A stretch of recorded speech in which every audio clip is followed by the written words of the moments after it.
This guy just awakened and he's already got a legendary skill. Finally, he can show the world the absolute power of staying virgin by gaming for 11 years straight. When the apocalypse began, he rushed to get magical items. When he arrived at the secret location, he was too late. The barbecue had already started. 5 minutes earlier, this girl and her young 80-year-old sidekick were the ones who did it. Several people were there to steal the magic items now that the world had become chaos. People were fighting over each magic item, so this guy yelled and told everyone to give up. This caught their attention. He then said that he would take everything for himself. Of course, people wouldn't listen. When the guy showed his awakened ability and proved he was the strongest, the old man showed an even better one. He turned him into charcoal without mercy. "That's because of your arrogance," said the young old man. The girl Yuri announced to everyone that all the items in the tower belonged to her and Grandpa. "Does anyone have a problem with that? Fight her right now." Then Kang Jin-hyuk simply walked past her, completely ignoring her. He was only interested in the magical items. "Look what you've done to this item. You almost ruined something so good." Seeing someone dissing her, the girl ordered her Anubis summon to attack. One hit from that thing can kill anyone, no joke. But when that powerful spear came close, the MC just swatted it away with a simple punch. That attack should have smashed a wall, so how the hell? The girl's jaw dropped. Everyone else's too. Truth is, none of them know Kang Jin-hyuk's secret identity. The protagonist praised the girl's skill, giving it a solid 5 out of 10. She got pissed and pulled out 4 more statues to summon. Jin-hyuk was so impressed by all that power. Just look at his face full of shock and terror. The girl realized he wasn't fazed, but it didn't make sense. Look at these giant, deadly, powerful soldiers. Then Jin-hyuk admitted it. The girl's power isn't weak,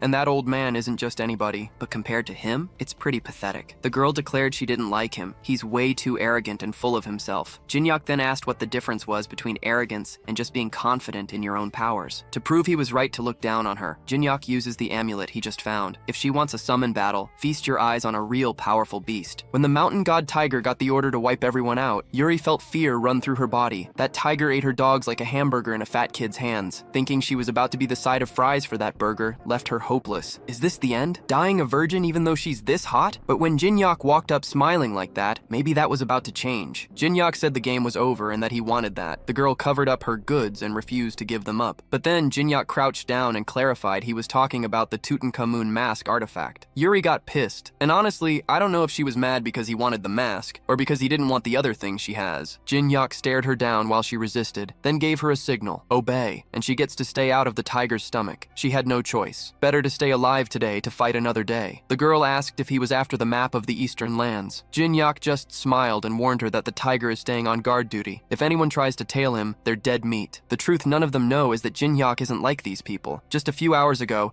our protagonist was just a total loser, like me, and you watching this video. He spent hours every day gaming on his computer. This game, where he spent 11 years grinding to become rank 1, wasn't simple. It was harder than Dark Souls. We're talking invincible bosses, massive maps, and traps everywhere. Literally every other player rage quit the game. But this loser virgin, he didn't quit. For 11 long years, he sweated it out and became the first and only player to clear the game. As soon as he did, a live stream showed something insane happening in real time. The tower from the game's opening cutscene appeared in real life. Right in front of everyone, a system window popped up saying they were now awakened, and that if no one clears the tower in 90 days, humanity is wiped out. While almost everyone was freaking out and seeing a crisis, Jin-hyuk saw an opportunity. He ran towards the place everyone was running away from, but he wasn't the only one. A bunch of ex-players realized this was the game's tower and headed to the first event location. One of them was a guy he knew, someone who worked at the same streaming company, and asked to team up. Jin-hyuk didn't need to pretend to be nice anymore. He delivered a headbutt hard enough to knock 2 teeth right out of Lee Jong-soo's mouth. Jin-hyuk made it crystal clear. They aren't friends, and they aren't going to be allies. The truth is, Jin-hyuk is the one with the most knowledge about the game. He has no advantage in teaming up with weaklings. As soon as the event kicked off, a giant tree popped up in the center of the hall. Those red fruits hanging from it are the loot everyone is drooling over. People rush the tree like they hadn't eaten in 10 days. One bite gives you a +3 stat bonus. Once every single fruit was gobbled up, Jin-hyuk just stood there, grinning. Turns out, the tree got pissed off that people ate its fruit because it started attacking everyone. While the mob ran for their lives, Jin-hyuk chilled. He asked Jong-soo if he was a coward. He told him any idiot should know the real treasure only spawns after the fruits are gone. The guy didn't believe it, but he knows Jin-hyuk spent 11 years playing this game. He knows everything. So he proposed a truce to help each other out. Let's go together. But right when they ran, that bastard froze and shouted, "That's for trusting the guy who knocked out your teeth.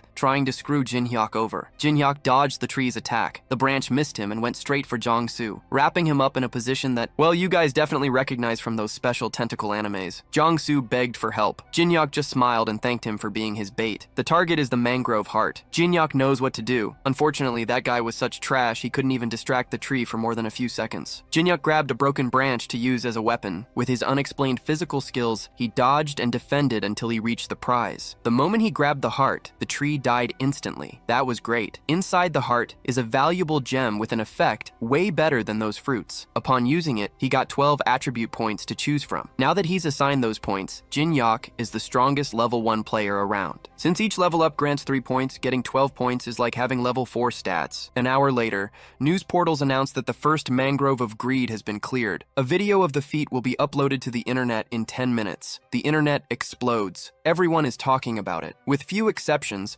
most comments express suspicion, claiming he either got lucky or cheated. As soon as the video is posted online, the doubtful reactions intensify. Upon seeing the protagonist with a blurred face, viewers wonder if he hacked the game. They are shocked. The reactions, though varied little, are relentless. On his main account, several people offer sponsorships and partnerships. Even though he knows the mangrove is not easy to defeat at level 1, he didn't expect such a strong reaction of surprise. He finds it understandable since most people haven't played the game's final stages. Kang is very impressed to receive proposals of 1 billion won to collaborate with others. He had lived a very difficult life. Earning money to survive was a constant struggle. It was common to be late on rent payments. He even starved for days to save money for his live streams. The protagonist used to stream himself eating. If he had received such opportunities before, he would have accepted without hesitation. But now he doesn't plan to share his knowledge, not for 1 billion, nor even 10 billion won. The most important things for him now are information and monopoly. This leads to his next destination. The moment the game launched, mana leaked from the tower and spread throughout Seoul. It didn't have a significant effect, but the tower's artifacts suddenly became revered as sacred. Of course, they were fakes. The legendary artifacts were still safely guarded inside the tower. These were merely replicas. He plans to go to the place where he can acquire more of these copies. The National Museum of Korea was essentially a treasure chest,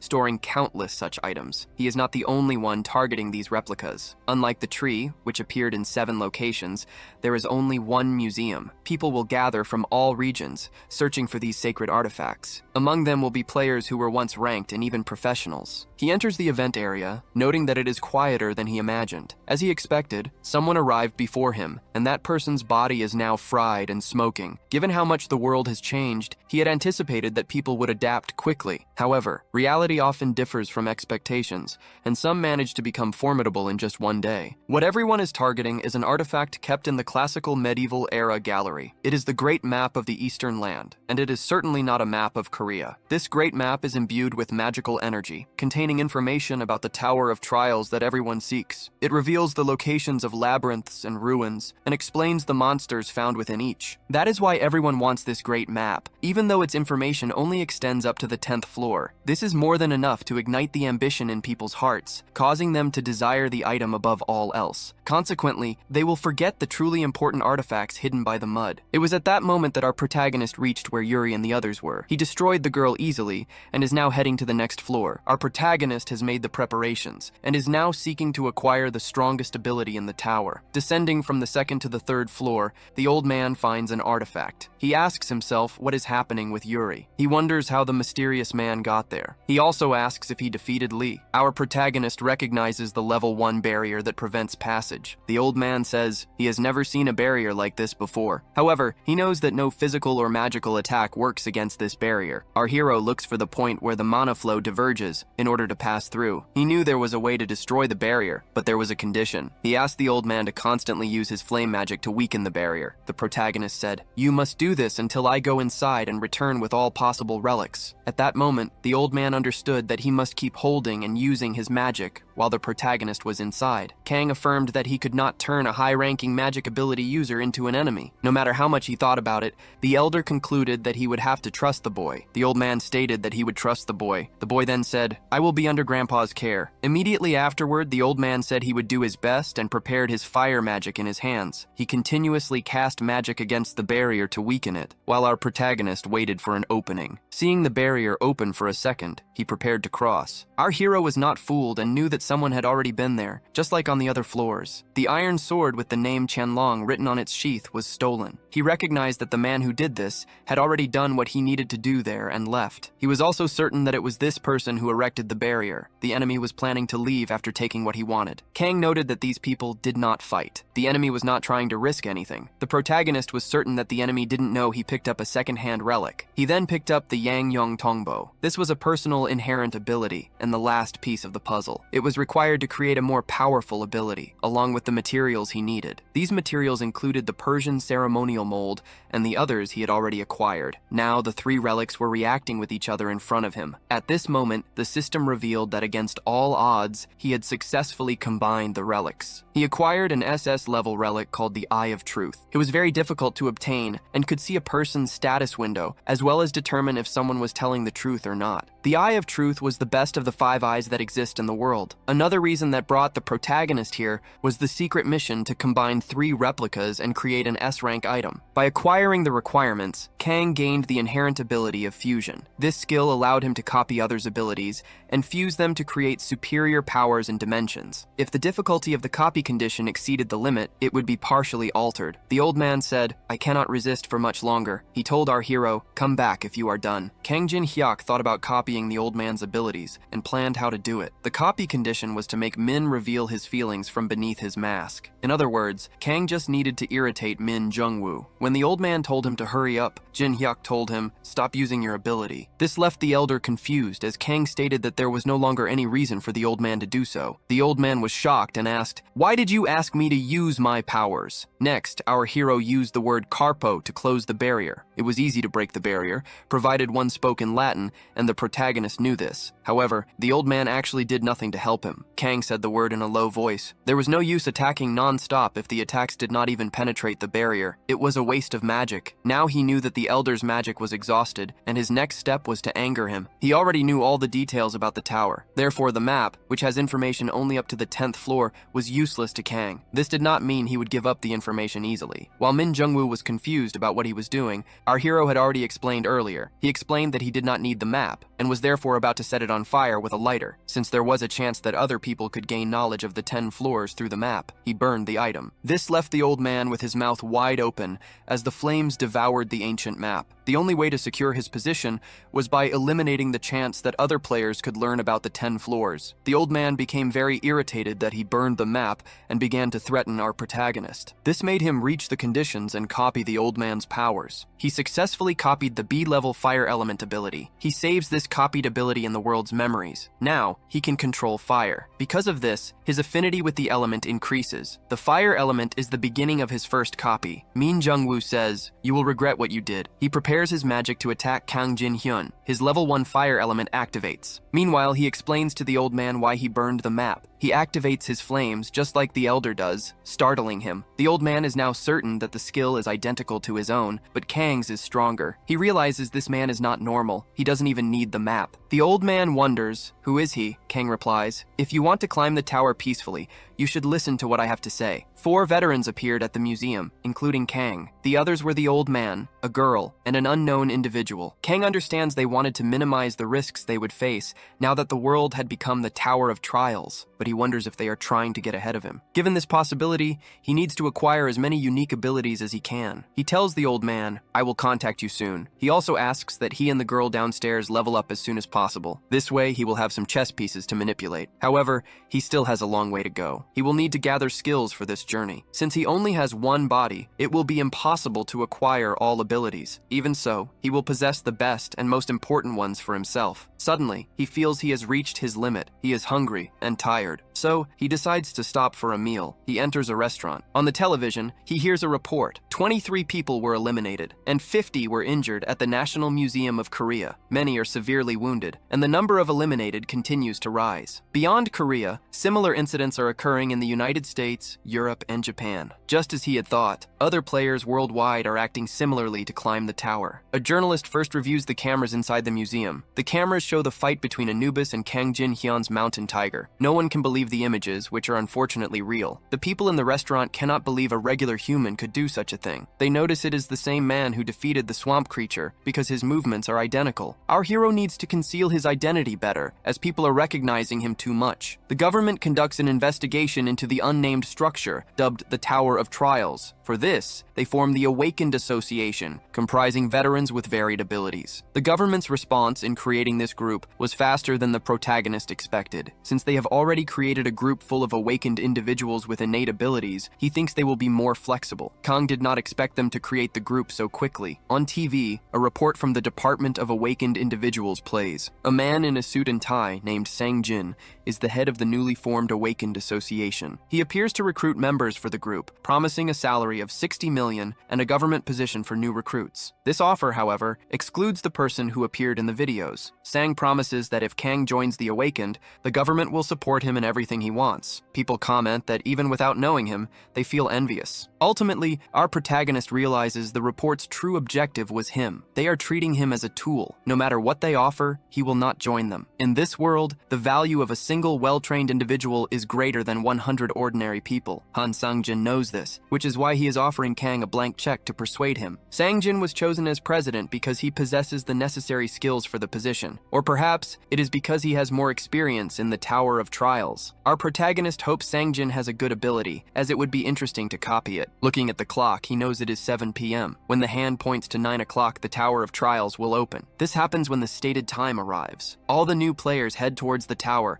immediately impressed by the magical scenery. It is just like the Tower of Trials from the game they used to play. Our hero, however, understands that these are all noobs, shocked by something so trivial. As a celebration for entering the tower, everyone receives 100 coins. This currency will be exclusively used within the tower. Players can also upload videos to record their achievements, earning an additional 100 coins for every 10,000 views. However, there will be a premium charge based on the player's status. Every player in the tower who watches these videos will have their first 10,000 views counted. Therefore, they must be careful when deciding which videos to watch. The live stream function, for instance, will only be available once they encounter the boss of the next level. Furthermore, if anyone is found to have manipulated the view counter or engaged in other forms of cheating, that person will be severely punished. There is a connection between people who want to climb the tower and those who live outside it. They can choose to watch players with the best chances of reaching the top, thereby increasing their views. Among all the tower's functions, this is the most interesting, because the more famous a player becomes, the more coins they earn. Meanwhile, players rush to the Goblin Cave to secure a good position and farm coins. They are in a hurry, wanting to complete this as soon as possible to get ahead of others. Earning coins will be easy for Kang Jin-hyuk, as he knows everything about this place. However,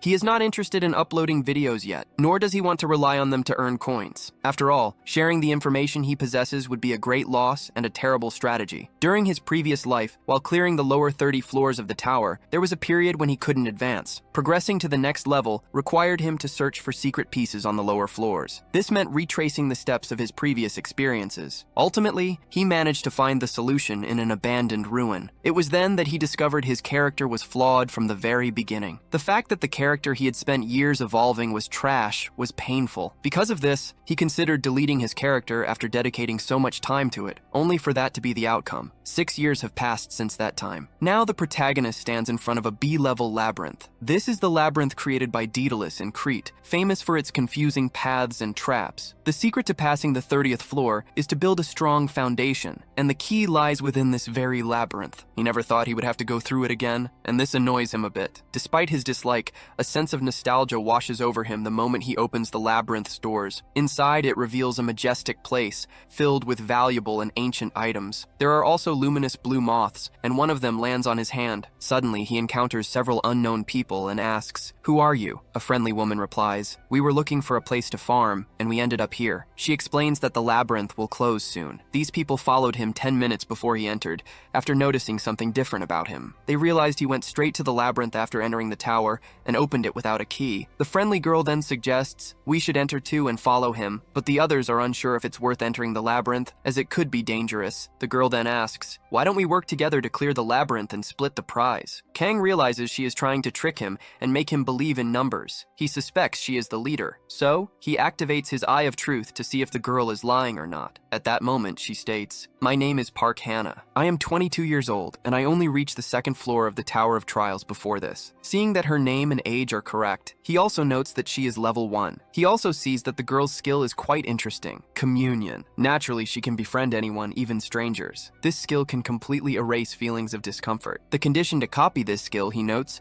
is to cooperate with her for 240 hours, and to ensure no one else is nearby when those hours conclude. Our protagonist knows the communion skill will be useful for dealing with a villain in the future. Jang Chul-sik introduces himself, stating he quit playing after spending some time on the first floor. 2 other girls introduce themselves. They mention reaching the first and third floors respectively. 2 other boys state that this is their first time playing the Tower of Trials. Our hero introduces himself amiably as Kang Jin-hyuk. He knows this group will try to attract him later. Therefore, he doesn't even bother memorizing their names. The amiable girl asks if he has played the Tower of Trials before. She then inquires which floor he reached. She places her hand around his arm, activating her communion skill. A feeling of affection for her arises. However, it doesn't work correctly. He realizes this is how she uses it. If he hadn't known it was a skill, he might have fallen for her charms. He responds, "I went as high as I could when I played the game before." Park Hannah finds it strange. The communion skill doesn't seem to have worked on him. She asks him to describe the monsters living in the labyrinth and their specific characteristics. Our hero reveals that this labyrinth changes at fixed time intervals. This surprises everyone. They begin to scream in despair. The girl asks, "Shouldn't this just be a first-floor labyrinth?" Suddenly, a trap activates. Stones begin to strike the walls and move toward the group. One stone comes dangerously close to Park Lee Hannah. She flees at the last instant. Another person from the group warns a novice, "You'll be crushed if you stand still." Eventually, everyone manages to escape. The stones cease their movement. Everyone is desperate. They had thought it would be a simple labyrinth, with nothing special beyond its ruins. Kang Jin asks, "Have you never seen a labyrinth with changing terrain before?" Hannah notes that this place is too dangerous for level 1 players. They must leave as soon as possible. She asks her friend if she can find the exit using her skill. However, the girl replies that her skill was cancelled when the labyrinth began to move. This means they cannot find the exit. They are trapped there. Jin Hyuk had been wondering why they entered the labyrinth with such confidence. They were relying on a navigation skill. The noobs must have thought this labyrinth would be easy. He decides to disregard the idiots for now. After all, something dangerous will appear soon. Park shouts and asks, "Why didn't you tell us about the labyrinth's changes, Kang? About the flying walls?" She is angry because they were injured even while dodging the attacks. They blame him for the attack and accuse him of hiding information. Kang takes a deep breath and asks, "Did I by any chance ask you to follow me?" In a threatening tone, he says, "You followed me of your own accord. I didn't drag anyone by force." One of the boys in the group becomes enraged. He materializes a sword, intending to attack our protagonist. He shouts at Kang, claiming, "I didn't like you from the moment I saw you." Before the boy can finish his sentence, he is sent flying by an extremely powerful blow. The other group members begin to cry, desperate. At that moment, a creature appears in the labyrinth of Crete. It is the Minotaur itself, charging aggressively toward the boys. Its axe, previously embedded in the wall, flies directly into its hand. The Minotaur begins to roar. Park Hannah thinks they will all be eliminated. However, Kang Jin-hyuk orders,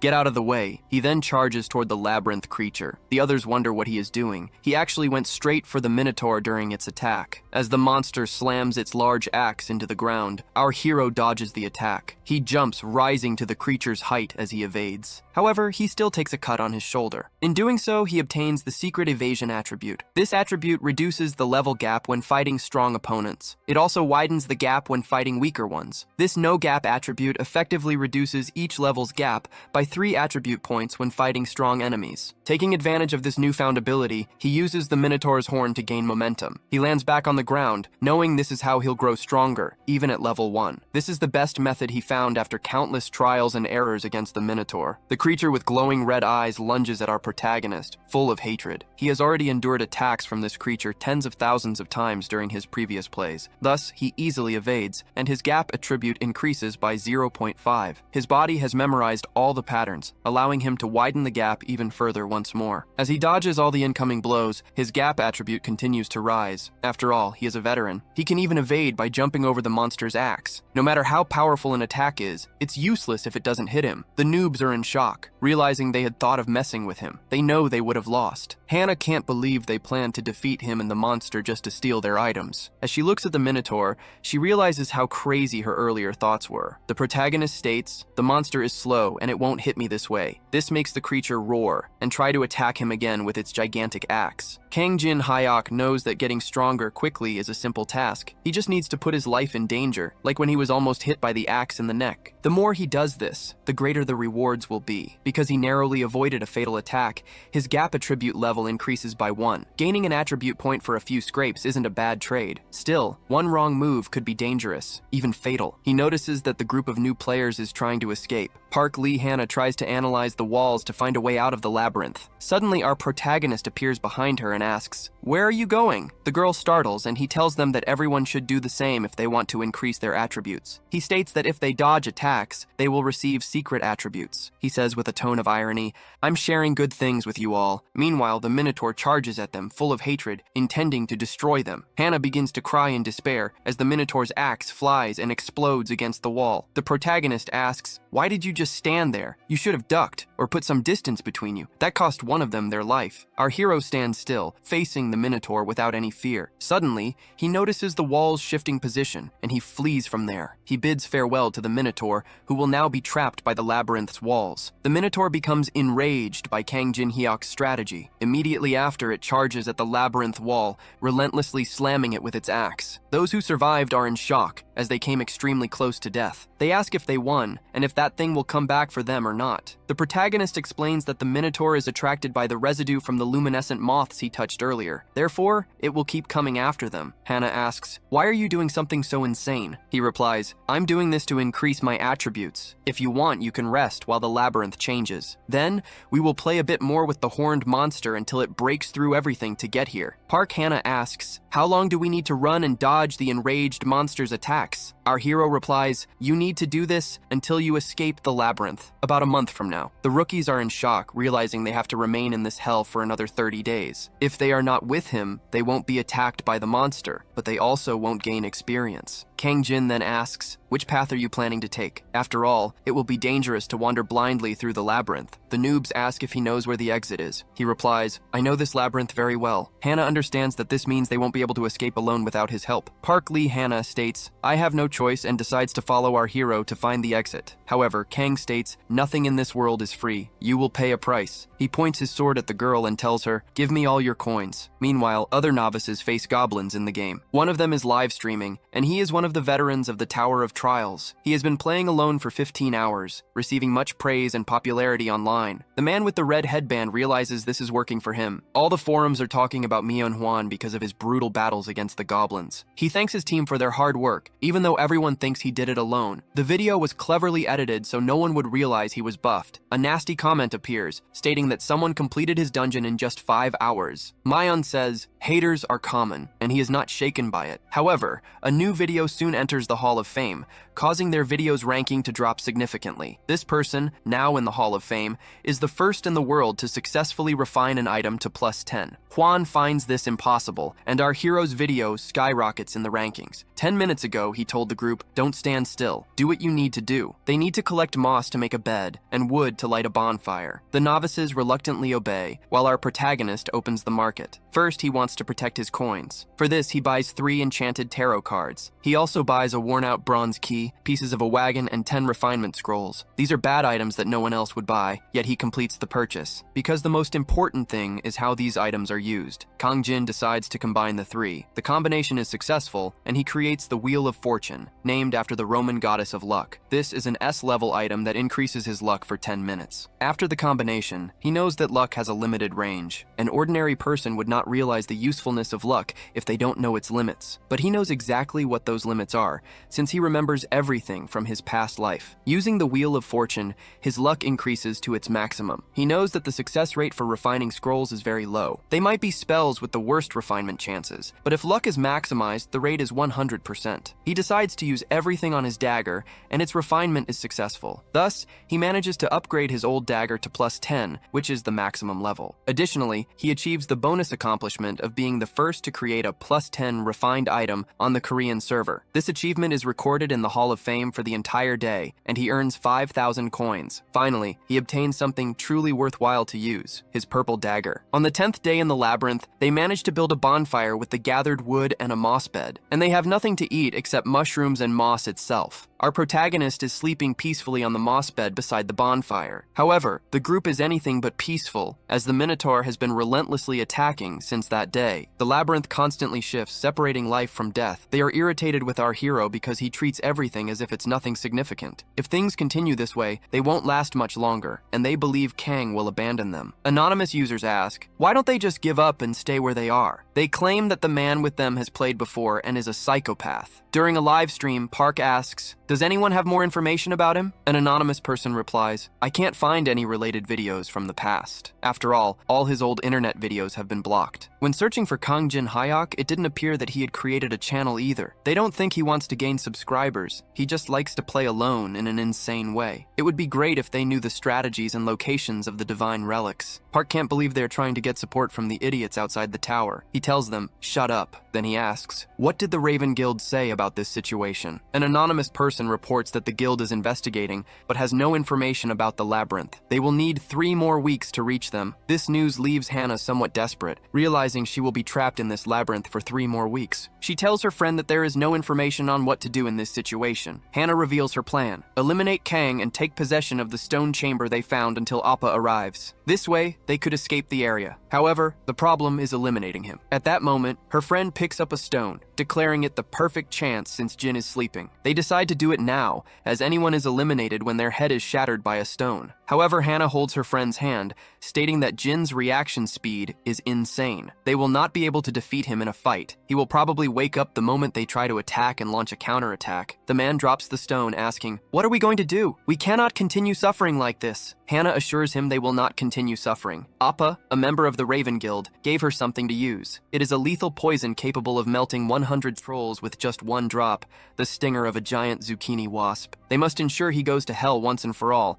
so they are no longer in danger. Our protagonist wakes up, saddened to see more moss and mushrooms to eat. As if they were on a survival show, Park Hannah tells him that if he wants more, he can hunt rats to eat. Jin asks her to pass the water behind her and requests more mushrooms. They cannot believe Jin will eat more of the disgusting mushrooms, yet they place them on his plate. He prepares to eat, and Hannah cannot believe they are serving him. Our hero begins to eat his food, and the chat goes wild. The duo rejoices, certain they have put the poison into his food. Suddenly, someone knocks over the plate and begins to spit out the poisoned food. However, this person is not Jin, but Hannah's friend. Within moments, he collapses to the ground, writhing in pain from the potent poison. Jin Hyuk states, you were foolish to think I would eat something poisoned. When I asked for more mushrooms, I switched the plates while your backs were turned, and you should know that secret transmissions are known as cheating. The girl replies, you have no evidence of that. The chat realizes Jin has discovered the live stream. This live function can only be used when attacking the boss that guards the path to the next floor. The system warns that if improper conduct is not detected,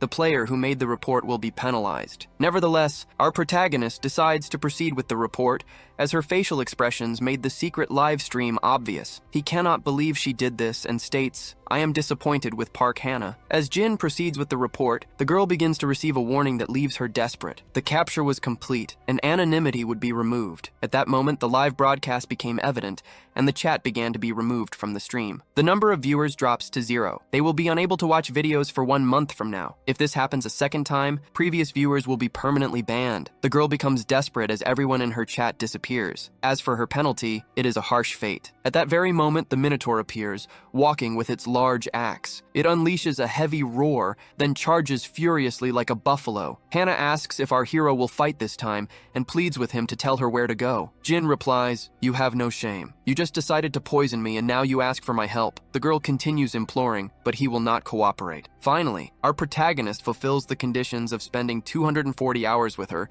to steal her technique. After being alone with her, he manages to copy the communion skill. Looking her up and down, he declares that he does not need her. The girl screams, you will regret this. Appa is a member of the Raven Guild. The Minotaur delivers a massive blow with its axe, attempting to eliminate the girl. Both Kang and the girl manage to dodge the impact of the blow. Kang wants her to appreciate the sight, to understand that she should fear him. Then, he rushes at the Minotaur with his enhanced technique. He makes a shallow cut on the creature before bouncing off the wall to return to the ground. Kang acknowledges that the damage was minimal, but it was worth reducing the level difference. He knows he won't be able to defeat the creature directly. That is why he needs the Minotaur to suffer similar circumstances. At that moment, the protagonist rushes towards it, dodges an attack, and activates Fire Element Level 1. He launches a powerful burst of flames against the Minotaur. The creature dissipates the wall of fire and begins running towards our hero. However, something causes the great labyrinth creature to falter. It drops to its knees on the ground, completely stopping its movement. If the monster's muscles swell, the meat becomes tough to chew. The protagonist says he is almost winning, but he knows the monster will reveal its secret card. Suddenly, the Minotaur, guardian of the labyrinth, activates Berserk State Level 10. It lets out a great, earth-shaking roar. The Minotaur stands up, roars again,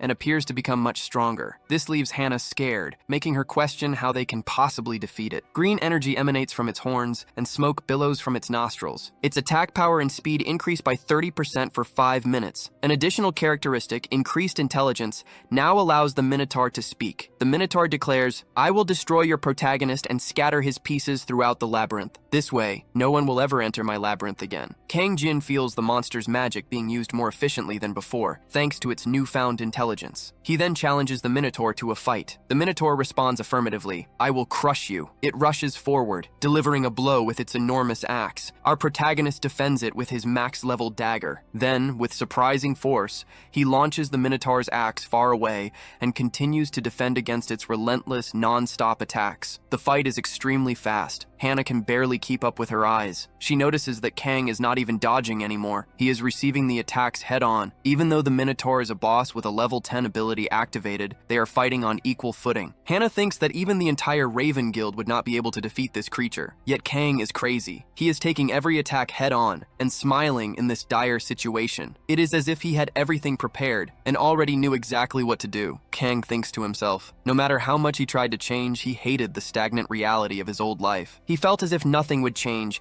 either in the real world or in games. The difficulty was always the same. However, this new world corresponds to his deepest desires. His level 57 gap ability is one example of this. It made him extremely strong, in addition to his summons and his dagger. His gap attribute continues to increase, especially when he exposes himself to such risky situations. The Minotaur continues its rampage, destroying all the walls of the labyrinth in its rage. Suddenly, the veteran, Kang, leaps towards it with his dagger, delivering several swift cuts. The Minotaur growls, "These are cheap tricks. They will not work against me." It states, "You are just a worm. You cannot even scratch me." However, immediately after saying this, the creature stops, frozen in place, very close to our protagonist. Unable to move, the duration of level 10 Berserk mode ends. Our hero had counted the 5 minutes, knowing that the monster would become completely locked in place afterward. The Berserk state causes someone's attributes to exceed their limit for minutes, but then leaves them utterly powerless. The Guardian of the Labyrinth enters a state of suspended animation, completely trapped in front of Kang Jin. With 57 gap points,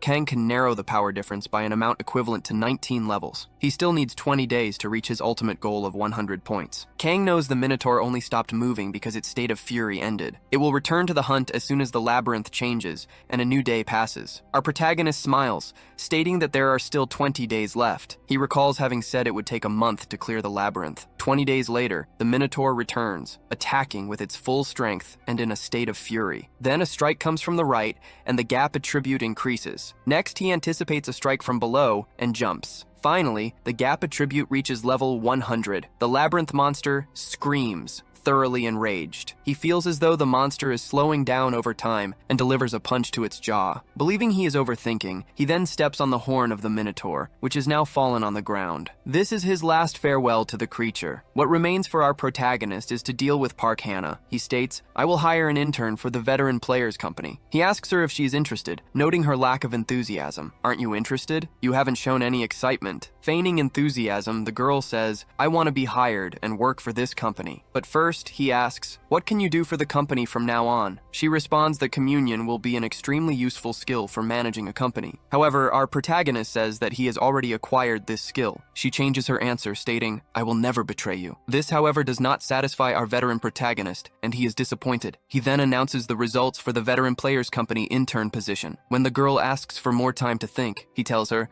"I have already given you enough time. time. Desperate, she yells, "I can give you Bram's ring." Kang tells her that he was making a deal with the Chinese to acquire that ring. This piques Kang Jin Hyok's interest upon learning that the Raven Guild possesses this ring. After all, Bram's ring is one of the best items one can obtain on the first floor. It increases movement speed and grants magic resistance, suppressing monsters' magic. The item has 3 useful options, and he verifies her information using the Eye of Truth. Noticing that she is not lying, he also believes she isn't planning anything significant. He congratulates her for being hired as an intern for the Veteran Players Company. He states that he will not pay interns, and no matter where they are, they must come to him when he calls. It will not matter even if it is 3 a.m. Finally, he will clarify the contract's duration. At that moment, our protagonist reads the memories of the world and plans to combine the skills of fire and communion. After combining the 2 skills, Kang states, "It's going to get hot in here." Activating the A-rank soul mark skill, the girl realizes that this is a contract. Smiling sinisterly, he says, "I wouldn't put your thumbprint on mere paper." He congratulates her on being hired as an intern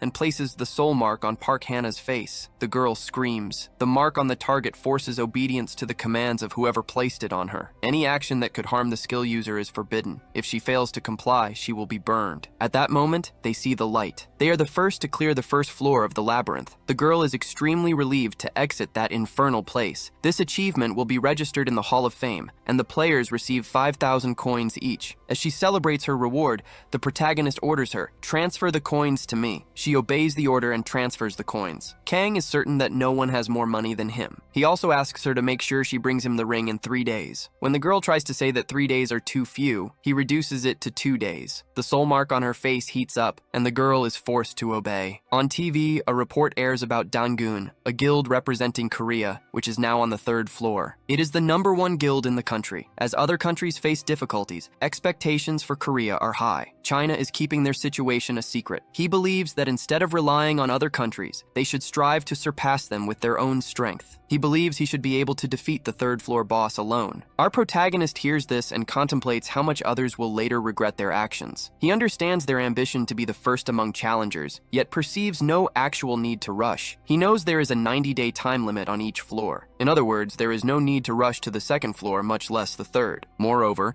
if one's foundation is poor, the difficulty level increases significantly. The moment a wall is hit, the pressure from the difficulty level will skyrocket. This is especially critical because there is no turning back from humanity's extinction. Therefore, he decides to gather public information this month. In this world, where lies are overwhelming, he needs reliable people to acquire high-quality data. There is a trustworthy source he has used for a long time. He accesses this specific site. He then connects with Big-Headed Bro, whose real name is Lee Taemin, and Punchy Hothead, whose real name is Yoon Yan Hwa. Kang notes that their personalities are quite different from how they were in the game. These are veteran players who were with him in the Tower of Tests 2 years ago. Today marks the first time he has met them in person. He uses his Eyes of Truth ability to check their information. Lee is level 11, with the innate ability King of Machines. Just as Kang thought, Lee also acquired this ability again this time. This innate ability specializes in large-scale battles, with the drawback of consuming a lot of mana. Yoon Yan is level 12, and her innate ability is Taekwondo Devotee, which deals significant damage. Seeing their similar levels, Kang assumes they are hunting together. This makes sense, as they always worked together in the past, too. The condition for Kang to copy their abilities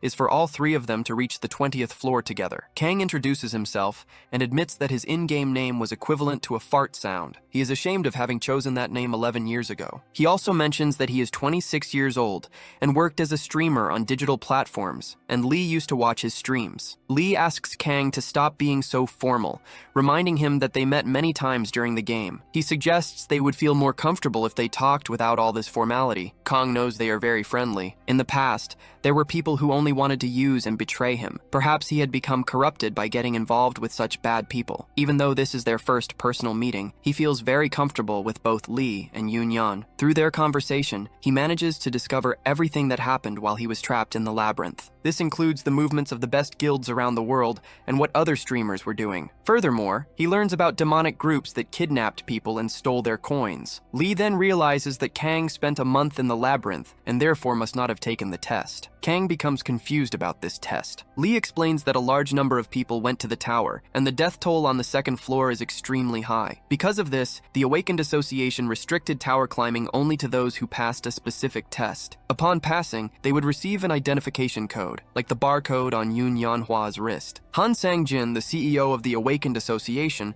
used the reason of reducing deaths to gather players with innate powers. Since things have come to this point, Kang decides he wants to experience the association system and use it to his advantage. Arriving at the Awakened Association tower, Kang enters. Players with an F rank or lower are immediately disqualified from entering the second floor. On the other hand, if one receives a high rank, they will get many calls from the nation's best guilds. That is why there are 3 types of people who enter the test site. There are those who simply want to qualify to climb the tower. There are also those who come to judge people's ranks, hoping for a journalistic scoop. Finally, there are those who come to publicly announce their ranks to the world. For example, there is Park Hannah from the Raven Guild, who survived the labyrinth, with Park Hajin beside her. Behind them is Kim Gitai from the Fighting Dads Guild. Everyone immediately starts taking photos of them. Kang gets irritated by the sheer number of people in this place, comparing it to a pigsty. Park Hajin comments, "Many people are dreaming of making money." Kim Gitai then demands, "Get them out of the way." Kim Gitai threatens Park Hajin, telling him to perform well today, as he only came because of Park's brothers. At that moment, the 2 brothers promise to do an excellent job, so as not to disappoint Kim. Their bodyguards begin to clear a path, shouting, "You'll get beaten if you don't move." However, one bodyguard threatens another person who hasn't left the spot. Kang Jin-hyuk asks, "Why would you do that? I took my number and I am waiting for my turn." Park Hajin shoves the bodyguard aside and angrily confronts our protagonist. He declares that he does not know who Kang is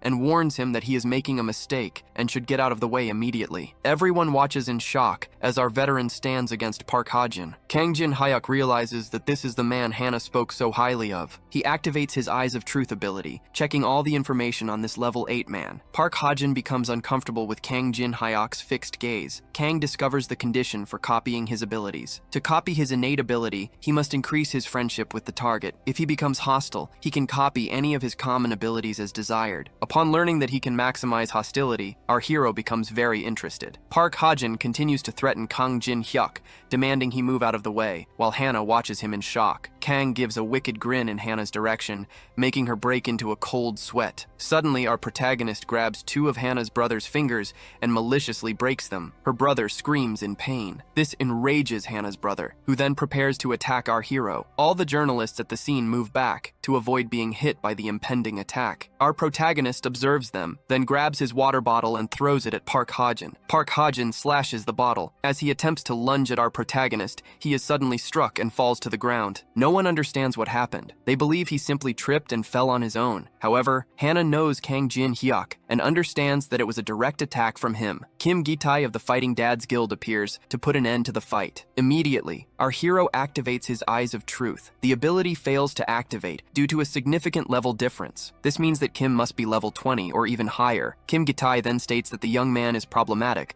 but he has no choice but to work with him, as he is useful in some way. Kang Jin-hyuk asks if he is useful because he is sending Goryo Ginseng. The man asks, "How do you know that?" and is visibly shocked. Our hero replies that the how does not matter and requests more practical questions. For example, how to deal with the side effects of Goryo Ginseng. Kim Gitai activates a black screen barrier ability around the 2 of them. Kang's friends try to enter to get closer to him, but they do not make it in time. Kim wants to know the veracity of Kang's information, specifically his desire for exclusive rights over 10 dungeons. Goryo Ginseng is known as an incredible consumable item that restores health and magic. However, eating it raw can cause a poisoning effect. Kang is certain that they are experiencing difficulties due to this side effect, and states that they need 3 items to solve this problem. These items are Carassian Bile, Moonstone, and Mandrake Root. He does not know about the other items, but he is sure that they have difficulty finding the Mandrake Root. Kang then offers to tell Kim where these items are located, and asks for Kim's trust. Kim realizes that Kang's information is consistent with the data obtained by his explorers. This makes him question even more who this man in front of him truly is. He decides to believe Kang Jin-hyuk but points a dagger in his direction. He warns Kang, "Do not try to use any tricks. I will notice, and I will ignore them all." Even so, asking for 10 of the best dungeons, which the guild has monopolized, is a high price to pay. Therefore, he decides to place a limit on their contract. However, our protagonist states that Kim is not understanding, and his eyes begin to glow. After all, he is the one making the proposal and offering the opportunity, not Kim Gitai. Suddenly, a woman shatters the barrier and throws a man far away. The girl warns everyone, "Step back if you don't want to be eliminated." Because of her, the black screen barrier ability is being deactivated. Our hero tells Manhua to calm down as he steps away from Kim. Concerned, they ask if he was dragged away. They demand to know what just happened. They assume he is surprisingly easy to talk to and convince. Indignant, Park Ha-jin confronts the man. "Are you really going to let us leave unharmed so easily?" He pleads for another chance, to use his powers and reverse the situation. Kim chokes the boy and warns him, "This man is not weak. You cannot face him." Kim adds, "You will regret it if you act so imprudently next time." The boy almost faints. Immediately after, the man releases him. He wonders what exactly happened inside the barrier that made Kim humiliate him like that. Filled with rage, he plans to eliminate the man. Meanwhile, the Prota meets the conditions to copy Park's D-level light breath skill. This skill grants him passive mobility, allowing him to control his breathing and heart rate. The skill is saved in the world's memories after our protagonist provokes Ha-jin. He knows it is time to take the test and discover his true ranking. He wonders if his intern took the test after eating wild ginseng, because she achieved first place in the rankings. The test is simple. He only needs to hit the magic crystal in front of him using items or skills. The essential part is the amount of potential that hits the crystal, as this will measure his strength. She asks if he will use the weapon without innate skills. Kang affirms, "My dagger is sufficient." The man tells him he can start whenever he feels ready. Meanwhile, Jin walks over to a different crystal. They warn him that it's a medium-level crystal. They ask him to try a lower-level item instead. He is told, "It is impossible for medium-level crystals to react normally." The veteran player doesn't care. He activates his gap attribute to its maximum level. Immense energy begins to circulate through his body. He wants to see just how strong he has become after emerging from the labyrinth. He unleashes a strike with his dagger, using every ounce of strength he possesses against the crystal. This leaves the man in complete shock. Most people don't even have enough power to scratch the crystal. He had never seen anyone with enough strength to split the crystal in half before. Kang Jin-hyuk is immediately ranked as an S-level magic power player. In shock, the man decides to inform his supervisors about this event. However, our Prota asks him to delay this report for 1 week. For a personal reason, he wants this information to be revealed to others only a week from now. Kang states a lesson he learned in life. Sometimes threats work better than the law. He then asks why Hannah arrived there, completely unnoticed. She brings him the item he requested. Our hero retrieves Bram's ring, an A-level item that grants the supreme magical power of monsters. He activates the mark and states, "The 2 days I gave you were more than enough time." He adds, "I will only remove the soul mark if you behave very, very well." His friends ask if he got an F rank. They were so sure he would be ranked above them. He explains, "It's just a temporary ranking. I'll take the test again after 1 week." Obviously, the Prota is lying. The second test is in a dungeon, and he plans to look for specific items before taking it. He tells them not to worry about him. They should continue climbing the tower, and he will contact them later. The first test measures a person's magic power and assigns a rank. Those who pass move on to the second test. The instruction is simple. All they need to do is complete the dungeon within the test tower. Since there is no difficulty limit, most people choose goblin and orc dungeons. However, the place he is heading to is a ruin that only exists on the first floor. It is a forbidden zone. It has never been conquered before, despite appearing in the test tower 11 years ago. Now, in his new reality, it will be the same. It has been a very long time since he last visited this dungeon. This is the Chamber of the Fallen, a place with floating stones. However, someone else is with him, testing his patience. They are located in the mountain ruins, on the first floor of the test tower. As an F rank, he cannot enter the ruins alone. The regulating guild would not permit it. So, his only option is to register as a porter, carrying boxes on his back to gain entry. A man asks Kang what brings him to this place. Kang replies, "I need money. I live alone." The friendly man says, "I'm here to help my wife and children." Our hero knows that men like him are usually the first to die. This porter warns, F ranks need to be careful. Any mistake could mean the end. Ambulances cannot save them. Jin affirms, "The people here will all make it back home." The man doesn't quite understand, yet he thanks him for saying that. He is much more enthusiastic compared to the others. The ruins of the Chamber of the Fallen will now begin. This raid is S difficulty. They must defeat the area's boss and claim the throne of the ruins. The reward will be a divine relic. However, if they fail to defeat the boss,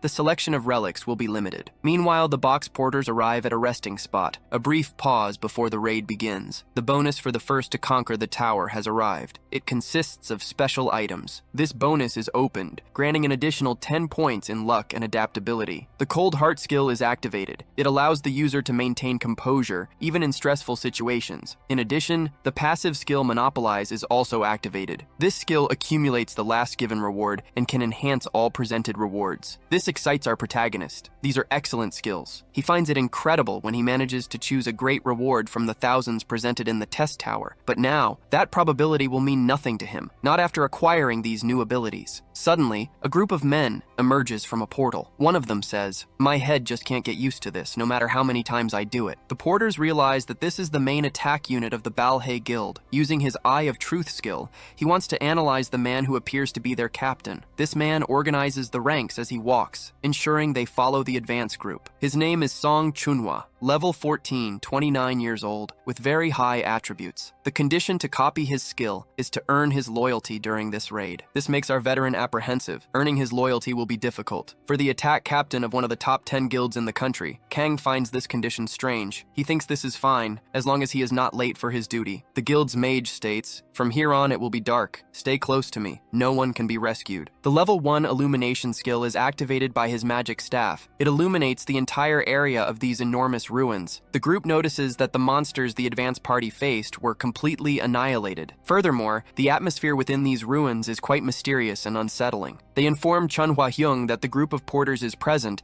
and that they should follow the guild. Our protagonist finds it strange that there were no fatalities after a fight with so many monsters. This should have been impossible, given the attack power he witnessed from this guild before. A man from his group tells him, "Don't just stand there, deliver their water and ice." He is a forgotten porter, and he must attend to the foreigners. The foreigners wear distinct armor, featuring a cross symbol on their shoulder pads. He had been wondering where they were from, but then he remembers. They are the European elite, the Zion Guild. Kang notices a very short person among them and considers befriending this group. As he brings them the water and ice, he begins to strike up a conversation. Activating his communion skill, the target immediately forms a positive impression of him. The short knight is revealed to be a very beautiful woman. Our protagonist recognizes her as the youngest daughter of Europe's aristocratic Laurentia family. She is a versatile player. She possesses divine power, allowing her to attack, defend, and use healing abilities. She is a heroine from Amsterdam, a city that was almost devastated by an outbreak. As one of Europe's most famous players, she is known as the Saint of Amsterdam, Teresa de Laurentia. Now he understood why no one in their group had died. It was due to her presence. Everyone wants to climb the tower, but unexpectedly they chose the ruins instead of the third-floor boss. His Truth Eye skill activates, but it fails. The level difference between them is too significant. He cannot believe there is such a huge difference between them. The girl has likely surpassed level 20. However, his luck and adaptability attributes suddenly neutralize the level difference. Because of this,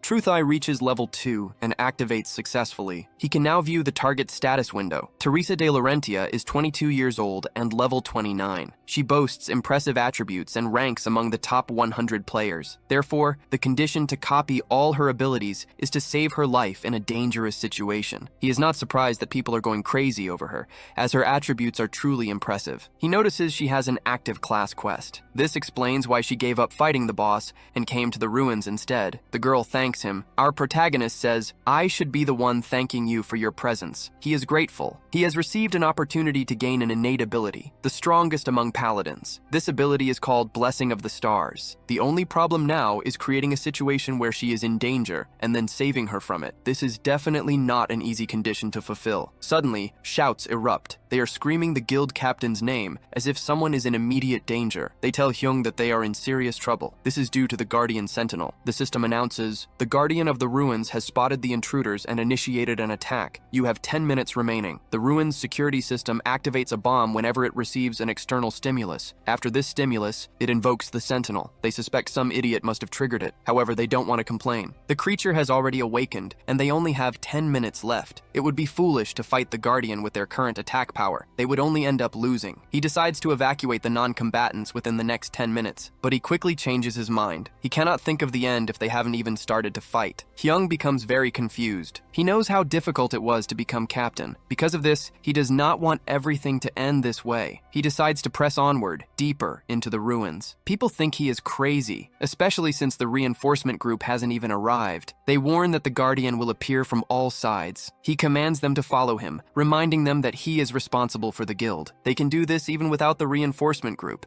as they have Saint Teresa by their side. Other knights arrive, warning that the Guardians have awakened. However, they say not to worry. A giant guild like Balhae would not proceed without a plan already in place. A man states, "You should listen to the captain." By now, they have surely defeated the Guardians. However, immediately behind him, a large sentinel appears. It utterly destroys him, crushing him as if he were nothing. Other warriors stand before the sentinel knights, completely terrified. They prepare for a difficult battle, facing multiple sentinel guardians at once. The front attack team warns, "The Guardians have arrived. Prepare for battle." The captain orders, "Tanks to the front. Carriers stay behind." Everyone begins to obey. He commands them to cast buffs on the tanks to increase their damage output. Song Chunhwa activates his Iron Shield skill, level 3. Additionally, he uses the Wedge Formation, level 2, positioning all shield bearers at the front. Lee activates his Warrior's Song skill, level 2, increasing the strength of those on the front lines. They maintain their formation and charge towards the sentinels. A very difficult battle ensues. Numerous shield bearers advance with their buffs, attempting to defeat the sentinels. However, they warn the captain, "We need tanks on our side. Otherwise, we will not resist." They also request a healer. Solo players are beginning to fall. The captain knew there would be casualties, but he couldn't do anything at that point. He didn't have the energy to worry about mere solo players, focusing instead on helping guild members with their systematic tactics. Meanwhile, the solo players lacked the skill to deal with groups, and they were spotted by the sentinels. They felt abandoned, and eventually they would perish if no one saved them. However, the level 4 cross sign skill was activated by Saint Teresa, who came to save the solo players. She defeated several sentinels at once, saving their lives. She noticed that 2 guardians had bypassed the attack team, and the non-combatants were now in danger. Because of this, she quickly began heading back to the hall to save the porters. Back at the supply station,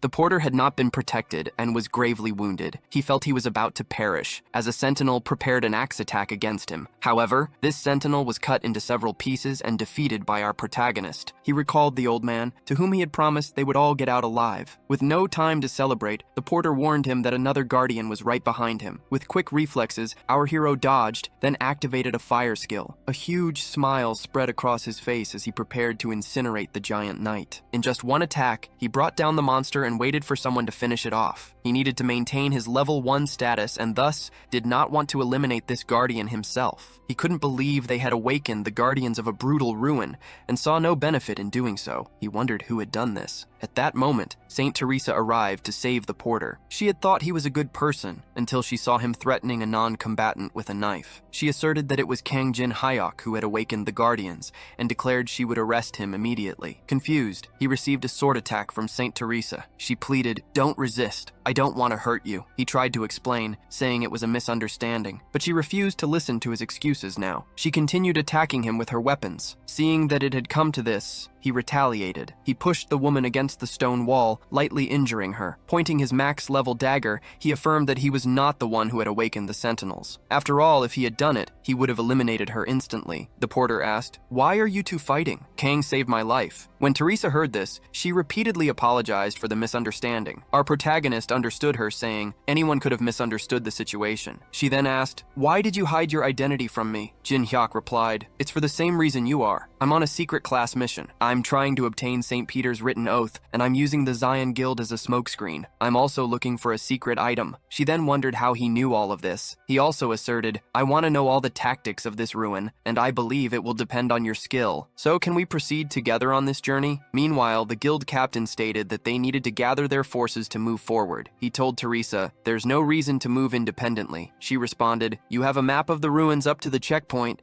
and you should be accustomed to the strategy. Besides, our contract states that each team will be commanded and move independently from one another. Receiving this strong argument, the captain was left speechless. Finally, he accepted, saying, "You need to regroup with us before we reach the edge of the map." Saint Teresa replied, "I will find you. I will." She then asked, "Can I take a porter to help?" Captain Hyung agreed, as long as she promised to return. The other porters knew she was embarking on a hellish journey, and none of them wanted to be chosen. However, our hero raised his hand to be chosen, saying, "I'll go with you." The porters in the group told the young man, "You shouldn't do it. It's too dangerous." But he knew he wouldn't get anywhere with this atmosphere. Because of this, he asks if they never burned with desire when they were young, just like him. With sudden force, he shouts that this is the moment where he will fight for love, even if it costs him his life. The porters are moved, and they finally understand the young man's desire. They end up supporting him on the independent journey he will take with Saint Teresa. They encounter several undead creatures in the area. Saint Peter's written oath rests on a sarcophagus in the middle of these undead. Kang asks if she knows that they must get rid of the barrier around the sarcophagus,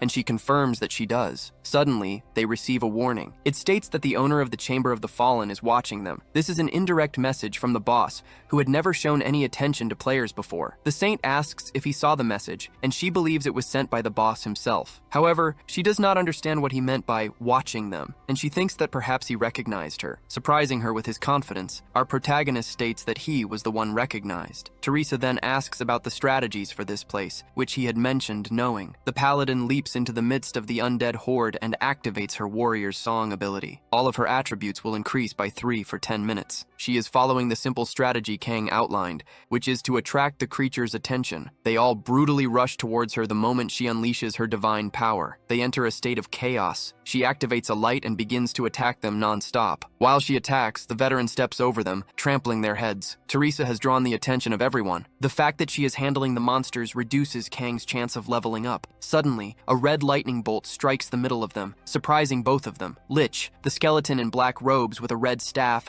launched this magic into their midst. Next, a sentry tries to attack our protagonist, who dodges like he is in the Matrix. He realizes that there shouldn't be any headless knights here. He wonders why the pattern has changed. He thinks he must take external variables into account next time. The elite Lich's Black Thunder can be used to deal with headless knights, and it is dangerous enough to end the life of a veteran player, just like him. Again, the Lich prepares its black lightning bolts, surrounded by a red aura. Our hero was already prepared and remained calm as he dodged. This causes the lightning to hit the Class 3 barrier, which is shattered by his ability. Thus, the magical barrier's ability is destroyed, releasing the sarcophagus. Kang Jin Hyok takes his dagger and easily shatters the sentry. He asks, "What will the monster do now?" After all, Teresa is also wiping out almost all the undead on her side. Only the elite Lich remains. It receives a cut and is instantly defeated. A person then calmly steps on its skull and crushes it. The protagonist knows there is only one person who can move and predict monster movements like that. This person says that they knew Kang Jin would be in this place.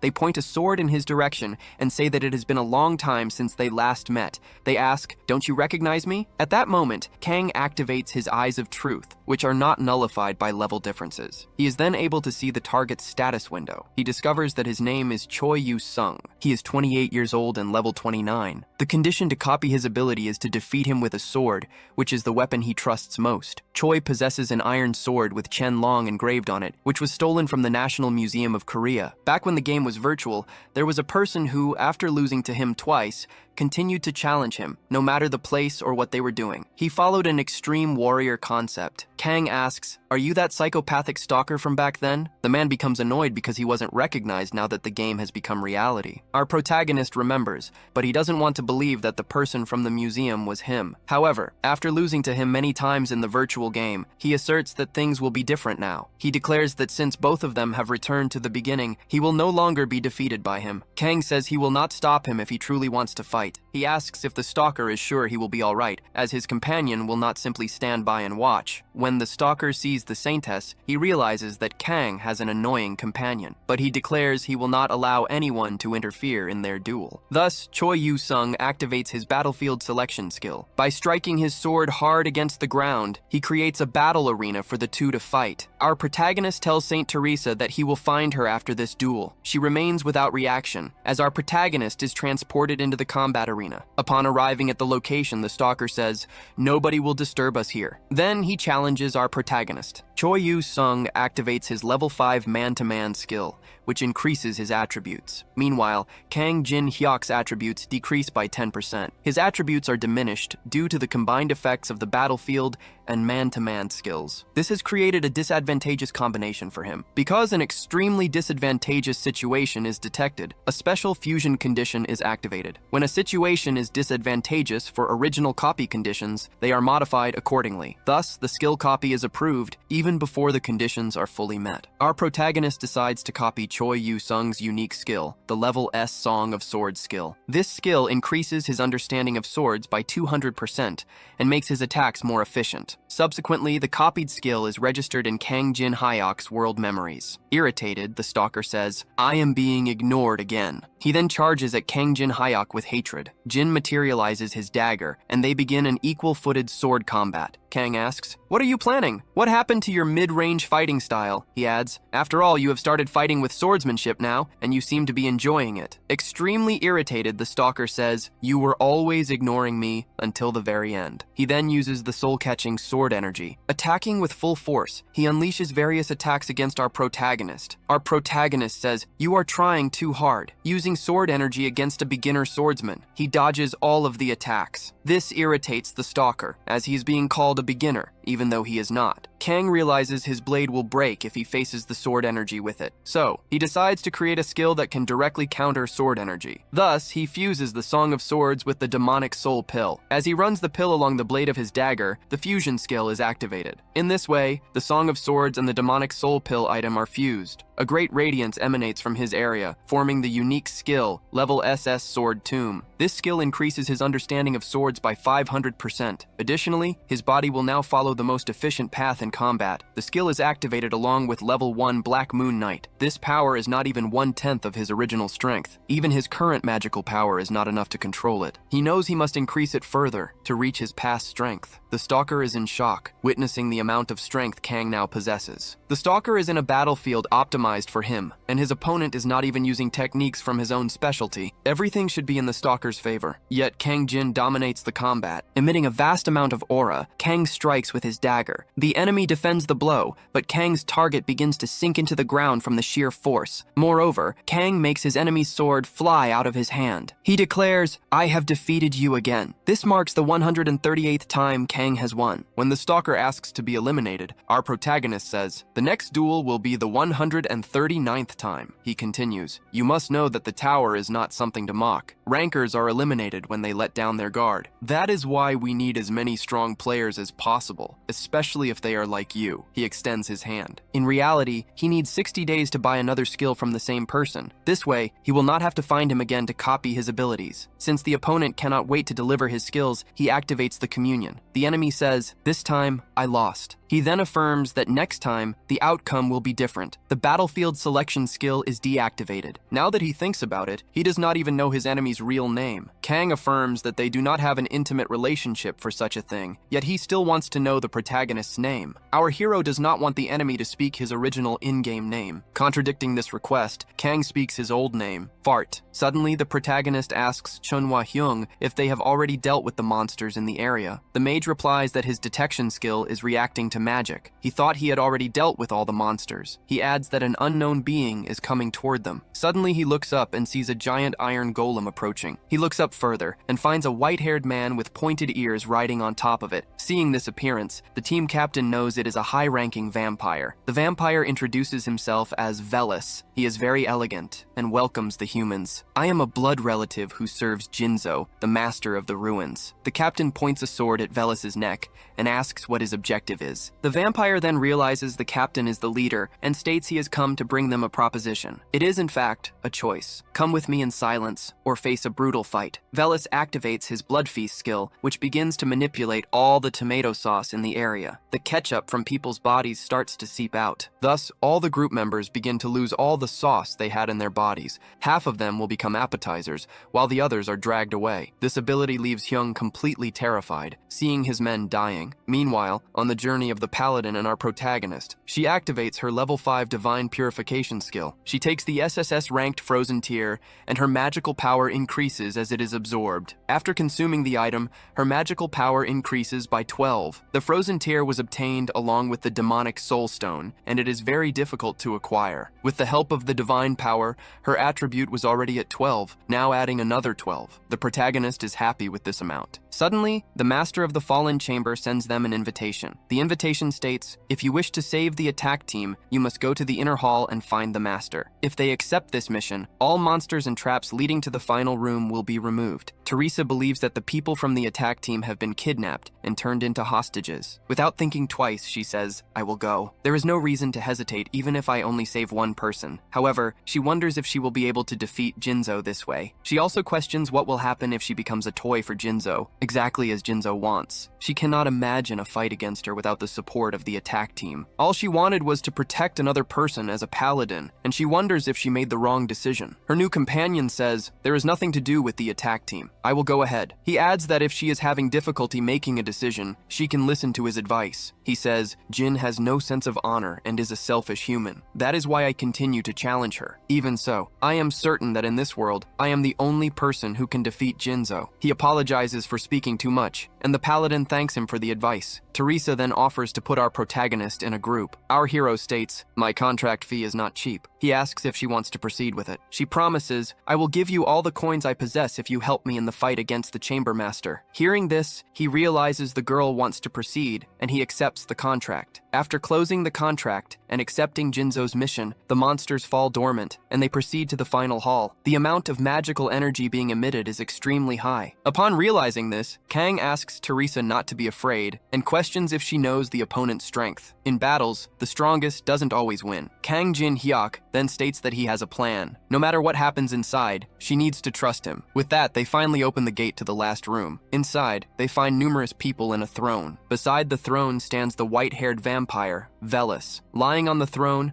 relieved they have finally arrived, is Jinzo Alice von Ataraxia. She announces, I was tired of waiting for you. Our protagonist asks if the people are safe. She replies, I will show you with your own eyes. With that, she deactivates her dimensional breaking ability, revealing the people held hostage. Our protagonist notices that even Park Ha-jin is tied up, blindfolded and gagged. He now feels certain that this idiot was the one who awakened the Guardians. Jinzo explains that the reason she invited them is because of the scent Kang emits. It's the sweetest scent I have ever smelled, even sweeter than his tomato sauce. Kang's sweet aroma cannot be compared to any other humans, and it's stimulating me. Kang reflects that no one has ever told him his red blood cells are sweet before. He says he is clearly uncomfortable after all. A vampire is eyeing his life force. Jinzo declares, I am the type who savors things. I will allow you to live for at least 60 years. Kang understands this means he would have to spend his entire life by her side with a straw in his neck. As he thinks this, she hurls a projectile in his direction, which shatters the wall beside him. He replies, I appreciate your goodwill, but I have no intention of spending the rest of my life with you. This comment visibly irritates the vampire. She retorts, your words mean nothing when it comes to this matter. The paladin asks if he is all right. Our protagonist replies that he is fine, as he wasn't hit. He then adds, this vampire is fierce, but I promised her nothing. The only thing I will give her is something sweeter than my own blood. She scoffs, your attempts are useless. Nothing is more important than your tomato sauce. I will not change my mind, no matter what you offer. Our protagonist then offers a surprising deal. I offer you freedom. The surrounding vampires become infuriated. They ask, how dare you utter that word in this place? However, Jinzo silences their shouts. She tells Kang, you will take responsibility for what you just said. Kang replies, if I couldn't do it, I wouldn't have come to you in the first place. As she demands he take responsibility, Kang Jin-hyuk introduces himself. As the representative of the demonic humans in the tower,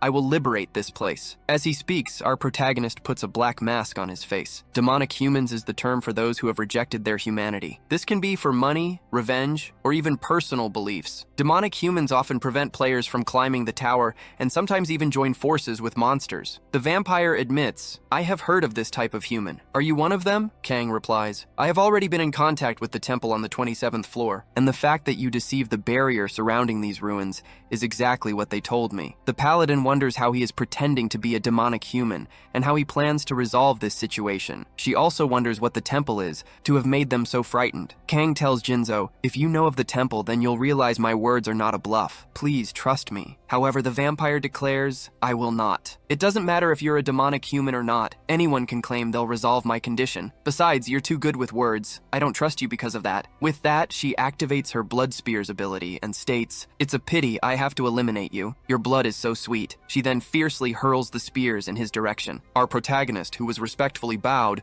did not react at first. Then, Paladin Teresa stepped in front of him and used sacred reinforcement. A large cross-shaped shield of light appeared, protecting him from the attack. The spears stopped at the barrier, unable to pierce it. Meanwhile, Saint Teresa told him to stay behind her for protection. "I will resist as much as I can with my divine power." She even reinforced her sacred shield ability and flung the spears away. The vampire spoke. "It's funny that you have to give your all against something so weak." She added that she hated divine power, as it caused her nausea. Suddenly, Jinzo activated the blood explosion ability. She declared, "I will destroy the paladin." The paladin, meanwhile, wondered how much longer she could endure. Despite this, she trusted Jin Hyuk, who was behind her, to do something. But then, to her shock, he surprisingly used his dagger against Saint Teresa. He pierced her chest with his weapon, startling her. The girl, and even the vampire, did not understand why he did this. He then spoke to Jinzo. "If I can prove that this isn't just a bluff, can Jinzo trust me?" Jinzo found this amusing, as he had betrayed the companion who protected him. Still, she demanded more proof. The paladin managed to speak. "We decided to save the strike force together, and you had a plan." "Was this always your plan?" Without a word, he cruelly finished off Paladin Saint Teresa, leaving her shield stained with what appeared to be tomato sauce. The vampire laughed, finding the human's actions impressive, and gave him a chance to speak. Our protagonist claimed, "I have a 7-star spell to bypass the barrier that traps you." He picked up Bram's ring. "I can seal your soul within this item, and the barrier will be deceived." It was the first time she had ever heard of sealing a soul inside an item. Our protagonist then revealed the reason he kept his status at level 1. He even gave up experience points he could have gained in the testing tower. The 7-star ability, Soul Transfer, was the reason Kang did this. After all, it could not be used unless the user was at level 1. The user's level condition was met, and the 7-star Soul Transfer ability activated. A magic circle appeared. Its activation cooldown was 1 year, and it could only hold 1 soul. He received a notification. The spell would conclude once he obtained the target's consent. The magic circle would disappear permanently after 1 minute, and the magic would only activate when she accepted. He looked at the vampire Jinzo. "What will you do, vampire Jinzo? Will you accept my proposal or not?" The other vampires were shocked to see that this spell could be used in such a way. Jinzo, meanwhile, told Valis via telepathy, "If Kang tries anything, eliminate him. He is not trustworthy." She herself didn't feel comfortable consenting to a spell she'd never heard of. Even so, protective measures had been taken, and she had been confined for far too long. 1,000 years had passed since she was exiled to this place. If not now, she would never escape this underground palace. She asked one last time if she could trust our protagonist, and extended her hand to him. Kang replied, "If you grant me this honor, I will not let Jinzo regret it." Jin Hyuk then activated the communion ability, and the target developed a favorable impression of him. She allowed the soul transfer. Bram's ring would absorb the soul of the progenitor, Alice. The ritual began within the magic circle, and her soul entered the ring. As it concluded, she realized it was not as bad as she imagined, and actually quite comfortable. Our hero picked up the ring. "I'm happy you're enjoying your new home," Jinzo questioned. What did he just say about a new home? Suddenly, the unique ability, Star's Blessing, activated. It was revealed that the paladin was still alive, and she began to stand up. He then removed his mask and welcomed Teresa back. The blessing revives a person once, provided their death wasn't instantaneous. This brings the paladin back to life with a smile, as if they had planned this all along. Our hero realizes he no longer needs the mask. Simultaneously, the female vampire sealed inside the ring begins to curse at him. The female vampire then orders Velis to attack our protagonist. Velis immediately materializes his sword, preparing for combat. Teresa instructs them, "Guard Jinzo, as we have many questions to ask him." Since not everything has been resolved yet, they prepare for combat against the vampires. Velis proclaims, "You won't leave here alive after betraying our master." He then activates his skill, Blood Wave. A tide of vital bodily fluid rushes towards the two of them. Meanwhile, our hero activates his level 5 fire element skill. He slams a powerful torrent of fire against the ground, dispelling the vampire's magic and completely destroying the spell. He then instructs Teresa, "Recover the hostages." Teresa activates her skill, Sign of the Cross, to save Hyung and the attack team. The captain is happy that Saint Teresa came to rescue them and asks, "What's the situation with the vampires?" She replies, "Kang is handling them alone." Then the vampire asks, "How can a mere human resist my powers?" Our hero comments that fire magic is the opposite of his own. He adds that they are forgetting one crucial detail, stating, "The moment your master was sealed in the ring, you lost." He then activates his unique skill, Tomb of Swords, along with his mask and a materialized dagger. Velis activates the Dark Battle Spirit. Since magic isn't working, he proclaims, "I will defeat you with my sword. I will destroy the ring and free our master." After his declaration, all the furious vampires charge at our protagonist. Meanwhile, the captain is shocked to learn that he is fighting alone. He asks, "Who is he?" Teresa knows that if he is wearing a mask, it's because he doesn't want his identity revealed. During this time, our hero easily defeated all the vampires. She then says, "I met him by chance, and I don't know much about him." She adds, "The stab wound hurt. I never imagined my first death would be at the hands of an ally. Despite everything, they managed to win, and it was worth it in the end." Saint Teresa begins to cry, thanking Kang Jin-hyuk for the group's survival and for saving the life of Teresa, the wielder of the unique skill Star's Blessing. He meets the conditions and manages to copy her unique blessing skill. The SS level skill, which allows him to return from death, is now stored in his memories. He asks, "Why are you crying?" The paladin replies, "I can't control myself right now." She then asks if he knew she could revive. Our hero knew, as he had seen her skills. However, he pretends not to know and says, "I'm just happy you're alive." They decide to retrieve the divine artifacts from the ruins at once. However, the captain arrives and states, "The items from this raid are under my guild's possession." Kang replies that he saved their lives, finding it unfair that they still want the reward. "I saved your lives. It's unfair that you still want the reward." Song says, "Actually, I'll give you a better reward, money, to make you satisfied." Our protagonist considers the attack force captain to be very audacious and a failure, stating, "If you want the artifacts so badly, you can take them." The captain is happy until our hero adds, "No matter the outcome, you will regret it later." Looking at the fragment of Merlin's staff, it is the artifact that Chunhwa desires most. Even though the attack force was captured,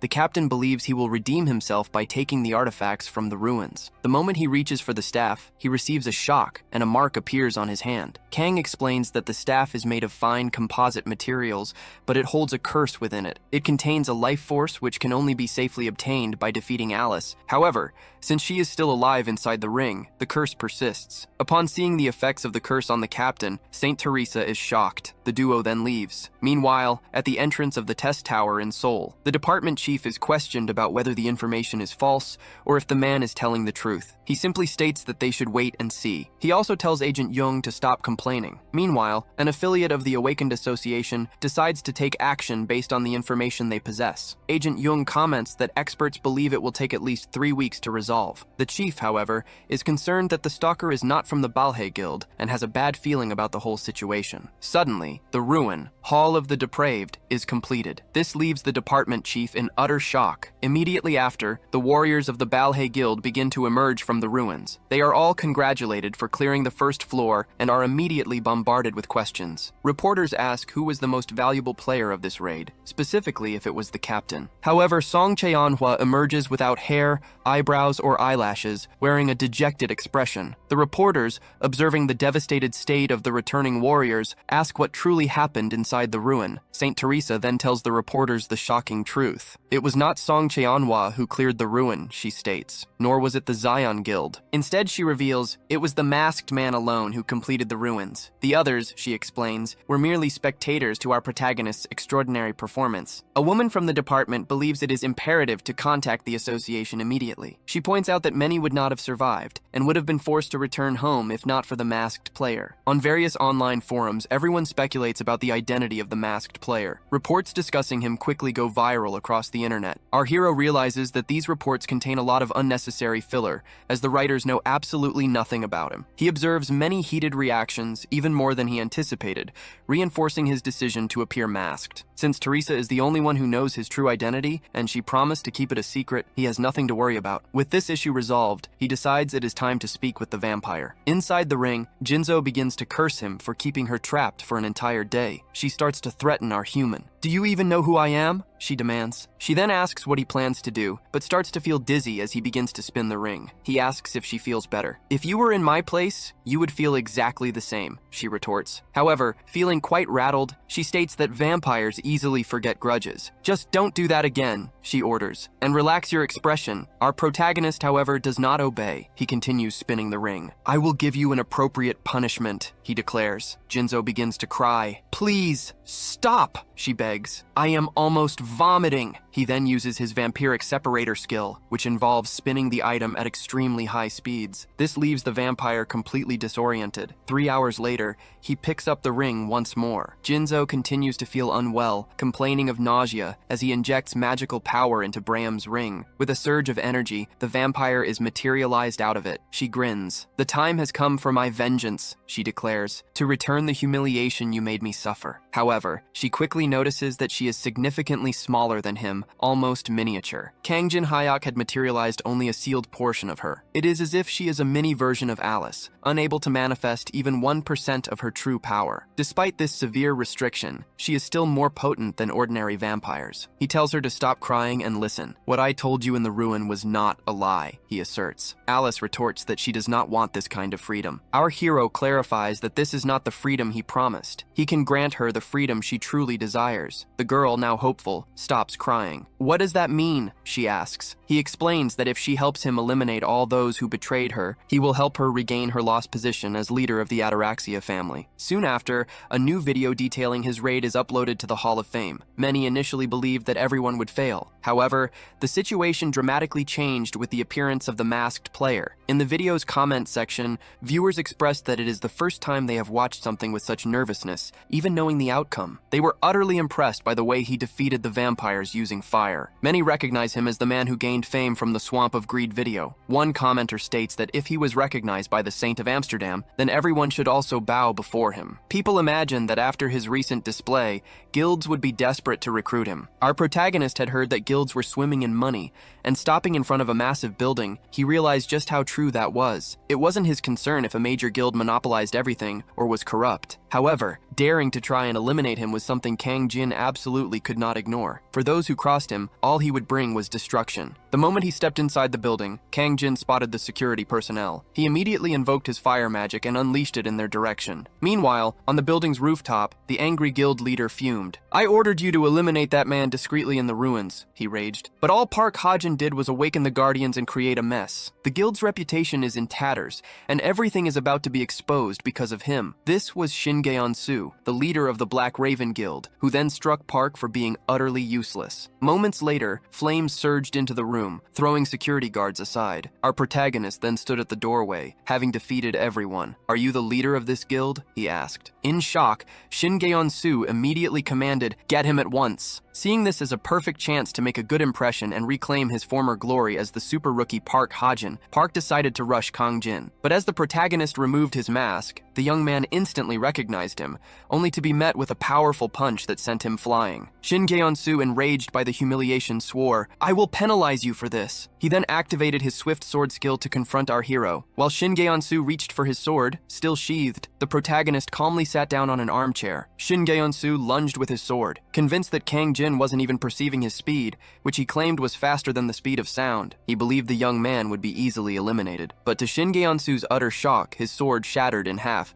broken by a Chinese board game piece. Our protagonist remarked, "These pieces are perfect for throwing." He remained seated, a piece in his hand, and calmly asked, "Shin, can you go back to discussing with me now?" Shin then asked, "Did you come here for revenge, Kang, because I tried to kill you? Are you destroying this entire building just for that?" Suddenly, a thrown chess piece struck Shin, injuring him severely. He fell to the ground, dazed. Our protagonist stated, "Your words are inappropriate." "You have done many things against me," the old man pleaded. "Please stop this. You've had enough revenge. Think calmly. After all, we have 50 high-ranking players who are not here because they are climbing the tower." He continued, "If you eliminate me, they will follow you to hell to avenge Shingeon. Vengeance begets vengeance. Until one side forgives, this will never end." Kang admitted, "That makes sense. However, those words only exist to disturb your sleep." He picked up more chess pieces. "I will end things the right way. I will be the last one to get revenge, and then you can forgive me." "That makes no sense," Shin argued as Kang Jin prepared powerful magic in his hand. This left the old man terrified, as Kang Jin asserted, "I am merely following the logic of the guild leader." With that, he unleashed various projectiles of chess pieces, imbued with magic. The guild leader was struck and sent flying, ultimately eliminated by the barrage. Kang Jin then turned to Hajin and stated, "The only reason you are alive is because of your sister." He continued, "The best way for you is to stay out of my path until I die naturally." Then he commanded the one feigning death to, "Get up now. If you prove useful, I will let you live. Introduce yourself." The man rose, introducing himself as Kim Hee-wong, 26 years old, who had managed the guild's general affairs. He mentioned that he had a degree in computer science and pledged to obey our protagonist. Kang Jin was impressed, realizing the situation wasn't as simple as he initially thought. It would be a waste to destroy one of the best guilds, so he decided to leave its management to Kim Hee-wong. Kang reassures Kim Hee-wong that it is nothing major.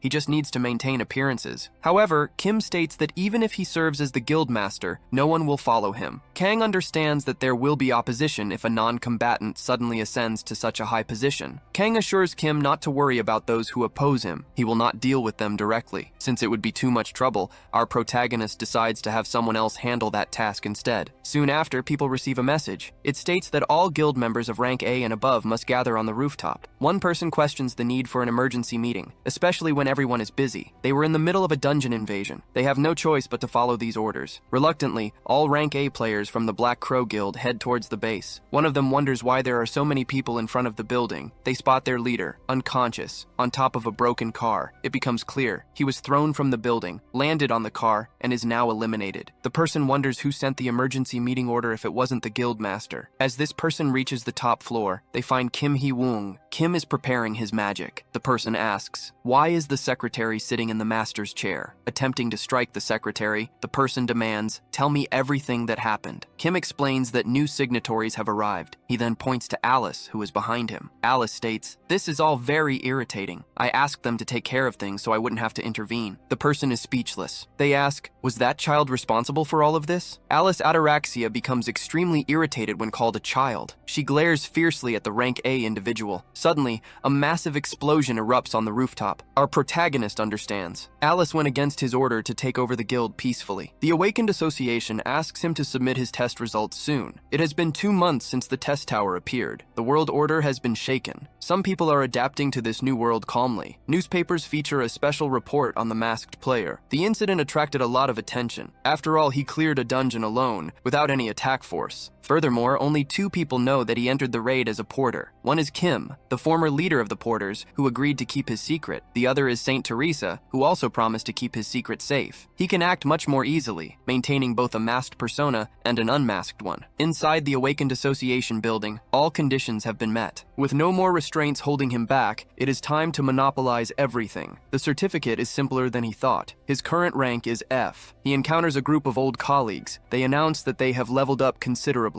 There are also people with them who claim to know Kang. Everyone begins conversing. He decides to introduce Alice, a player from Northern Europe whom he met. Revealing that she is a vampire would cause confusion, so he keeps this fact hidden. He then introduces Kim. Kim will handle the administration of the Black Crow Guild and other matters. The secretary states, "If you are friends with Kang, I will help you as well." It is the first time he has truly introduced himself. He feels like he is in paradise compared to his past. He tells them, "Anything you need, you can ask me. I have become the true guild master." They are surprised that he has become the true leader of the Black Crow Guild. He begins to argue with Alice for blowing up the building after being called a child. She justifies her actions, stating, "I refuse to resist mere provocations, especially after being alive for thousands of years." Our protagonist ignores her argument. He announces that they will hunt together. Since he will be hunting, he will eventually need Alice's help. She asks, "Are there any hunting grounds left in this world?" She knows that as long as the 3rd floor boss is not defeated and the 4th floor remains unopened, the best dungeons are regulated by guilds. There are no unknown hunting grounds left. Most people think this, but he is the only one who knows the truth. On the 1st floor of the testing tower, there is the Moon Lake. It is a place famous for being the most beautiful scenery in the testing tower. Ironically, no one visits this place anymore. It has been a long time since he first came here. Since there is no time for enjoyment when humanity faces extinction, no one goes to the lake. Even though it is a very elegant place, Alice does not understand how he plans to hunt there. Suddenly, he starts to enter the lake, and she thinks he will soak his pants. Our hero knows that there are 12 statues controlling the Moon Lake. Among them, one statue has another purpose besides controlling the lake. Alice asks, "Is there a secret button?" He replies, "Everyone would have already found it if it were that obvious." As he approaches,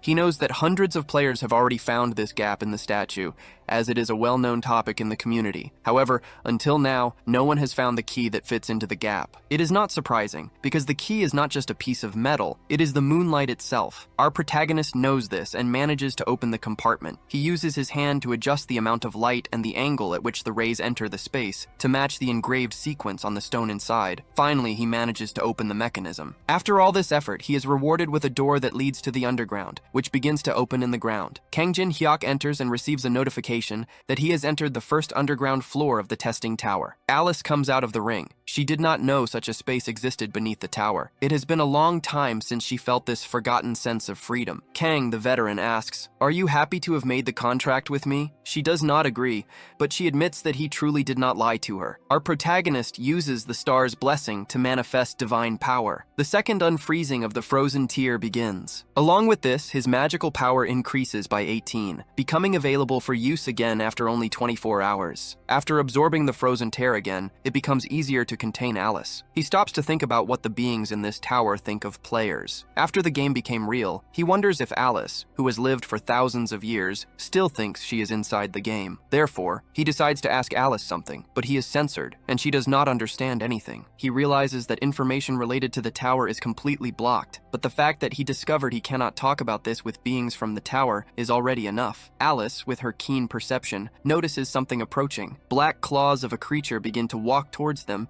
and Kang prepares his fire magic. He calls the first underground floor of the testing tower a monster spawn field. The reason for this is the black insects that continuously appear. As soon as the first one tries to attack Kang, the protagonist incinerates it, easily eliminating it. Smiling, he looks at the absurd and infinite number of monsters emerging from the abyss. A level 25 giant beetle appears, startling Alice. Our hero tells her to stay behind him while he faces the creatures. He activates the star's blessing to launch a ray of divine light towards the monster. A large explosion of light occurs, and the monster's physical defenses are reduced by 30%. He asks Alice to show what she is capable of. The vampire replies, "A noble like me does not fight disgusting insects." Kang says, "You are no longer a noble." She ends up accepting and uses her blood connection ability. A barrage of tomato sauce shoots towards the insects, trapping several of them inside capsules. Jin Hyuk finds her attitude perfect, and the gap attribute is applied. Because he is level 100, it reduces the level difference by 33, allowing him to level up to a much higher state by defeating the Abyss Scarabs. Jin Hyuk had been tired of holding back for so long, maintaining his level 1 status. That is why he will now rely on the Abyss Beetles. Acquiring the Sword Tomb skill, he charges towards the monsters. Jin wants all the Abyss insects to come at him non-stop until he levels up. Meanwhile, in the Olympus Guild's conference hall, the leader announced that most of them were gathered, and the meeting would now begin. Patrick, the representative of the Titan Guild, reported that the 8th raid, aimed at reaching the 4th floor, had failed. Out of 15 assembled attack forces, each totaling 100 people, only 9 returned. He explained that the 3rd floor boss was not particularly challenging, but they needed a way to overcome its 100,000 stats. Ten Wei, the representative of the Junghua Guild, added that even with a divine artifact, they had failed. He then questioned, how would they pass through the massive number of statues? Maria, from the Olympus Guild, commented that previous raids had ended too quickly and players had not evolved enough. She believed if they had enough players above level 15, they could win. Bake, the captain of the Dagon Guild's 3rd raid, suddenly accused the Junghua Guild of manipulating the dungeons. He also charged them with monopolizing magic crystals, and Tenwei did not ignore Bayek's words. Friction immediately erupted between them, and they began to fight and shout at each other. The man who convened the meeting ordered them both to stop. "You should not be fighting amongst yourselves," he stated. "We gathered here to solve the problems before us." He then mentioned that just before dawn,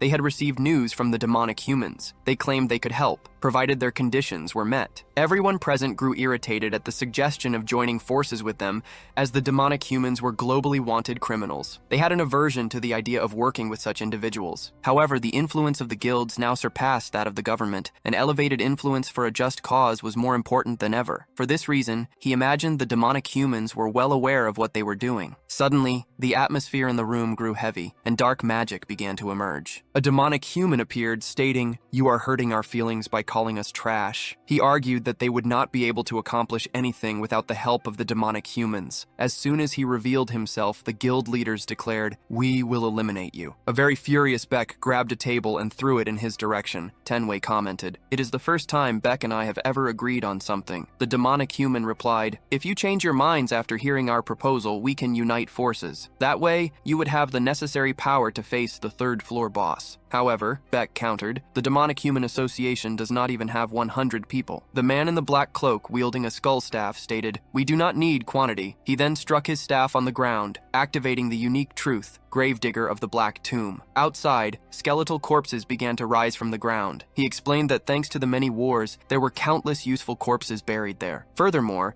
they possessed one of the demonic humans with extensive knowledge of necromancy, which would prove useful. The head of the meeting noted that he was a necromancer and found it absurd that he could command a force of this level. He wondered if his staff was some kind of artifact. The necromancer clarified, "It is the Staff of Greed, a special item that can only be produced by obtaining 99 materials." Wei remarked, "If you are talking about the famous combination of the Staff of Greed and a necromancer, then truly, the chances of succeeding in the third floor raid are not low." Even though they knew the demonic humans were evil and should be eliminated immediately, it did not negate the fact that if they asked for a condition, people would never know what it was, and it might be worth it. Maria was in shock that even Beck had ended up accepting. She realized there was no other choice for them. She questioned how things had reached a point where they were considering allying with demonic humans. She thought, if Jin Hyuk were here, they would not be in this situation. She then wondered what to do. Suddenly, an incoming video call request arrived from an external user, Kang Jin Hyuk. Our protagonist immediately asked, "Is Teresa alright? Is she leveling up?" Kang Jin Hyuk then asks about the situation at their location. The demonic human, in turn, demands to know who he is. "Reveal yourself," he commands. "Don't hide behind a screen." At that moment, the video call switches to a group call. Our protagonist, Jin Hyuk, appears, and they immediately recognize him. He is the mysterious individual who single-handedly cleared the first floor ruins, the super rookie who accomplished this feat alone. Guilds from all over the world have been trying to recruit him. The super rookie they have all been searching for is now right before their eyes. Everyone had tried to contact him,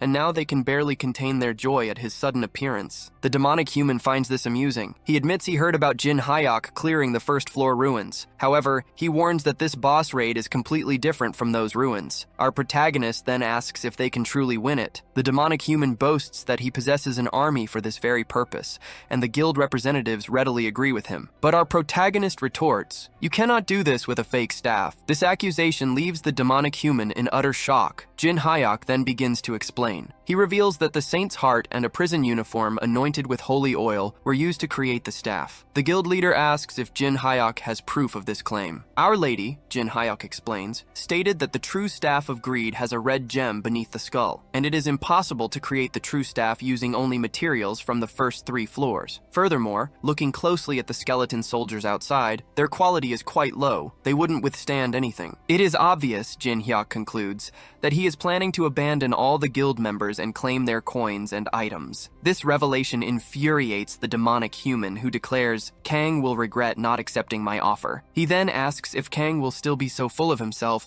when they meet in person. At that moment, the demonic human disappears after threatening our hero. The guild members immediately ask what to do. Kang Jin replies, "You can leave it to me." He assures them that they won't have to ally with the demonic forces, and they will still gain profits from completing the tower. They question if he can truly do all this alone. He affirms, "I will." Even if he fails, the awakened leaders realize it will still be a good opportunity to recruit him. Compared to joining forces with the demonic humans, this option has no downsides. Thus, the guild leaders do not want to miss this chance. Maria states, "The Olympus Guild will provide all the help you need." The Titans Guild declares, "We will provide the best financial support." Seeing this discussion, our hero replies that they don't need to give him anything. He asks them to simply block the area so no other hunter can enter, ensuring he remains alone. A guild leader asks, "Why are you doing this for us?" Our protagonist pauses, thinking of a plausible reason. He then states, "It's for someone I consider a precious companion." His own words, however, make him feel a wave of secondhand embarrassment. Saint Teresa becomes very happy and shy upon hearing that she is his precious companion. Beck reacts ostentatiously upon learning it's about companionship. As a guild representative, Beck finds himself speechless, and Kang's words force him to reflect on himself. They receive a notification that the screen is being recorded from this call. Any normal person would have demanded payment payment. However, these guild leaders are not considering the entire scenario. A player who forgoes a reward for companionship is enough to earn something that surpasses mere payment. The video call ends at this exact moment. Kang Jin Hyuk is already level 12, even after less than a day in the monster field. Things are going better than our protagonist anticipated. Suddenly, however, Alice approaches, annoyed that everything has been left to her. The girl exclaims, "We don't have a partnership. This is a slavery contract that is hurting my feelings." Our hero, however, reminds her that he was going to buy her a band supplement, but she insists that such supplements don't work. She explains, "Supplements aren't capable of refilling my mana. If it's low, I can't support you. So," she declares, "I'll just take all the mana you've consumed." She then begins to drool as she says this. Our protagonist gets scared and tells her, "Calm down a bit." Suddenly, she sucks the veteran's blood to get some of his mana. She then says, "It was delicious. Now my mana is full." Immediately after, the two decide to go shopping and open the store menu. The max level rookie makes his purchases, grabbing a lot of things. Alice thinks he bought a bunch of useless items. He, however, tells her each of them has a purpose. Kang Jin states that from now on, they will be extremely busy as they enter a cave. He explains that they should reach the end of the first basement level, still on this very day. At that moment, he jumps into a crater. Alice asks, "Why are we jumping if we don't know the depth?" However, our protagonist knows exactly how deep it is, as he has jumped there over 100 times. He activates his reverse gravity skill just before landing to avoid hitting the ground. Alice says, "You are very daring. Is it skill or luck that keeps you alive?" Suddenly, he activates his level 4 fire skill and lights a torch. This reveals he is in the right place,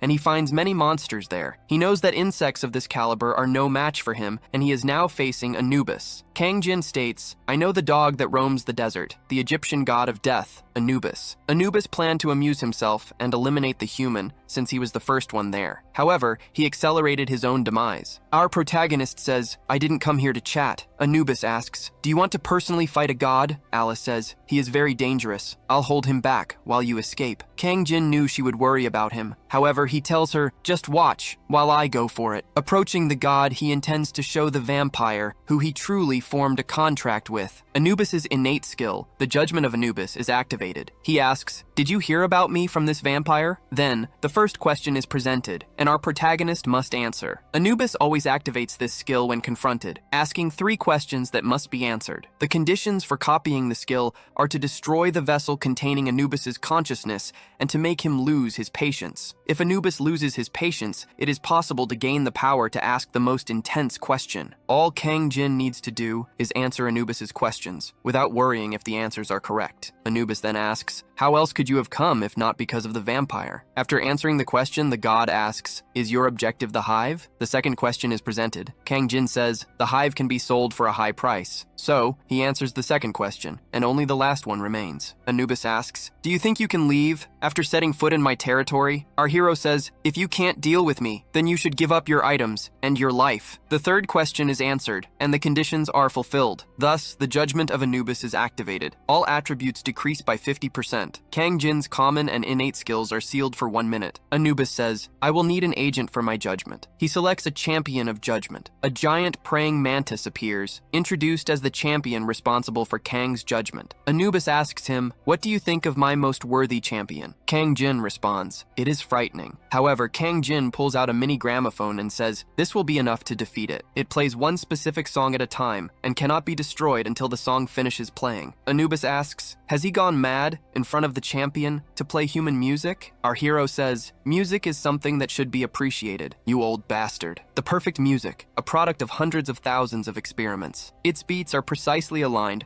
with the attack pattern of a giant praying mantis. Just as he had done before, he used the music, and this would render their attacks useless. The god would not have imagined that he would use the beat of the music to avoid attacks. He is certain that Kang Jin planned all of this, and his penalty is almost over. At that moment, the minute comes to an end, and the veteran can use his common and innate skills again. He activates the Sword Tomb skill, materializing his weapon. He charges towards the mantis, cutting it in various ways. The mantis questions, "Did you think that would defeat a champion?" It warns him, "I regenerate in seconds. You will only be finished when my vitality reaches its end." Our protagonist responds, "I cannot defeat the mantis in its current state, but I can make it wish it were never alive." He then begins begins to unleash so many cuts that the mantis starts to cry from the intense pain. The vampire sees all of this, noting that he is merely toying with the monster. She didn't know he was so strong. She feels that alongside Kang Jin-hyuk, she can achieve her personal revenge. Our protagonist makes the mantis fall to the ground, crying. The Egyptian god orders it, continue, get up. A proud warrior, chosen by the gods, is a champion. However, this last blow is meant to shatter the honor of a warrior who believed it would never lose. It will be an insult and a provocation. He will sit on its head. This makes the mantis warrior rise, filled with immense hatred for our hero. Nevertheless, Anubis's champion is defeated and takes its own life due to such humiliation. This leaves the incomplete god in shock. Our protagonist levels up, and a thought crosses his mind. I can do this. The magical castle of the Duchy of Peltaris allows him to learn ice magic. He feels the effect of monopolizing the game. He didn't even know he could acquire this at intermediate levels. He acquires Ice Fold and activates it. This is an unexpected magic for Kang. The god recognizes that he is not a normal human. He asks, "Do you want to fight me using ice?" Our protagonist replies, "You can barely defend yourself properly, and you are just annoying on the 42nd floor." Anubis knows that since he is a consciousness, he wonders, "Then what is the reason you came to fight me?" Our hero then asserts, "I only came here for fun." The god finds him so audacious for treating him as entertainment that he becomes extremely irritated. Due to this disrespect, Anubis uses Ancient Hive, which summons giant insects infinitely. The hive is controlled by Anubis, who orders the insects, "Defeat this insolent human." Thousands of wasps begin to emerge from the hive. Kang says, "This won't be enough." He uses his fire and ice magic to annihilate the monsters. After all, he combines his fire abilities and Ice Fold, then strikes the ground. The combination is a success, and he creates the AA level skill, Daylight. A very strong light begins to emanate from the spot where the protagonist struck the ground. The moment the divine light touches the insects of the abyss, some are extinguished and others are blinded. Daylight is an area of effect skill that compresses and releases magical power, blinding enemies. Anubis realizes he must change his battle strategy. Thus, he activates the chosen target skill, and the hive summons a strengthened entity. A furious wasp emerges from within it, flying at high speed toward Kang. Our protagonist uses the Ice Fold skill to launch stakes that eliminate the wasp. However, chosen targets are not eliminated. They multiply instead. Therefore, the hero's blow was useless. Several other wasps emerge from within the one that was just eliminated. No matter how strong the skill he uses, it will be useless against them. When the wasps gather, Kang Jin-hyuk becomes happy and takes out a pill. The giant pill is a special item that increases the target's size by up to 10 times. The moment he throws it into a wasp, it is announced that the effects will appear in 1 minute. The wasps begin to be trampled. Our protagonist climbs onto one of them. He holds onto its antennae, using it to fly and attract the others. The Egyptian god becomes irritated with his creatures. He orders them, "Eliminate Kang now." Because they are animals that are not eliminated and continue to multiply, such an overpowered effect can drive an enemy to despair. The wasps begin to attack each other, attempting to strike our hero. The situation was incredibly difficult to comprehend, under absurdly unfavorable conditions. While they were all bunched up, he uses the unknown cube to trap them. He also uses sticky glue, spider webs, and other items. The 4 items are combined, strengthening the unknown cube and holding the creatures inside. By identifying patterns through repetition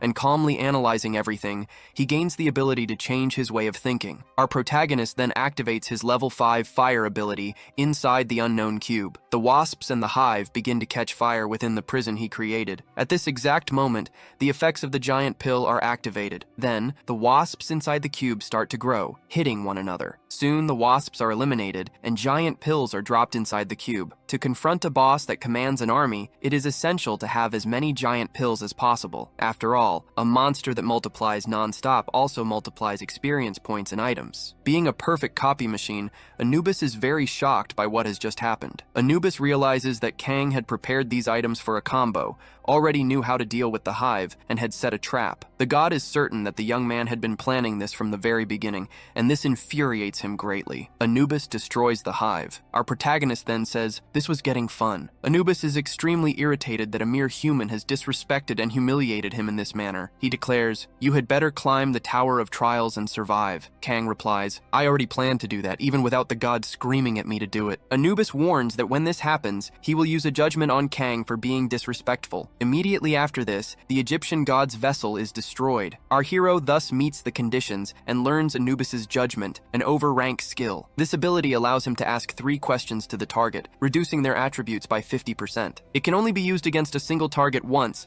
and if this rule is exceeded, the wrath of the gods will fall upon him. The Egyptian gods in turn show interest in Kang's existence and express hostility. Meanwhile, our protagonist is angry with the gods. The vampire asks, "What happened?" He explains that he won and has reached level 19. This is the first time he has leveled up so quickly in this area. He does not know what will happen from now on, so he decides to distribute his points equally. Suddenly, he receives a video call. He finds it surprising that this person is calling him. Cheon Yusung asks, "Where are you? Is there any place you know?" Our hero does not explain. Cheon then states that he needs to make him a proposal. In 24 hours, the Awakened Association will host a martial arts tournament. Rank A players and higher, including Yusung, will participate. Kang finds it strange that the association is holding a tournament when they are failing to defeat the third floor boss. Cheon wants him to participate so they can have their ultimate fight and determine a winner. Kang, at first, shows no interest in fighting Cheon, as he does not possess an ability that Kang can copy. However, he says he will not refuse, as Cheon possesses a ticket to the black market. This immediately catches the attention of Kang Jin Hyuk. Cheon explains that the black market is different from a coin market used by players. It is like a secret auction house,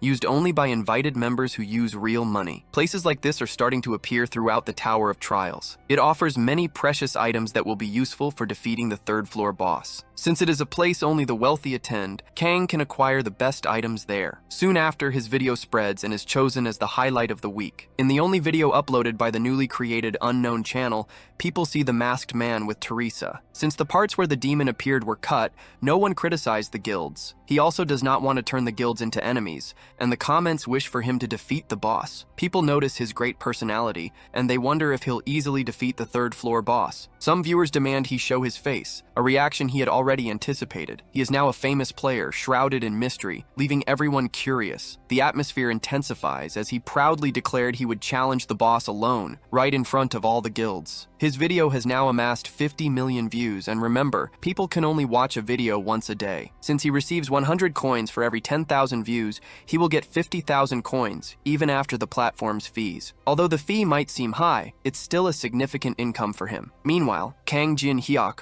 wonders when the tournament will finally end, as he's already growing bored. This fighting tournament features 24 competitors, all players with an AA rank or higher. The large guilds and awakened individuals came together to host this event, primarily due to public criticism. It's a way to demonstrate that these players are both strong and trustworthy. This tournament acts as a public spectacle, though not everyone will get the chance to witness the players' full abilities. Perhaps it's not a bad way to alleviate the prevailing tension. Anyway, our protagonist accepted Cheon Yusung's invitation to the black market. However, he stated that he hadn't achieved a rank above AA and therefore couldn't compete. His enemy then reveals that the champion receives 2 choices. The first is a divine relic from the National Museum. The second choice the champion can make is to nominate a player who didn't compete to fight against them. That's why his enemy aims to become champion, to ensure he defeats our protagonist in front of everyone. Back in the arena, 2 players face off, seemingly holding back to avoid severely injuring each other. Suddenly, an Anubis is summoned, completely surprising the 2 fighting players.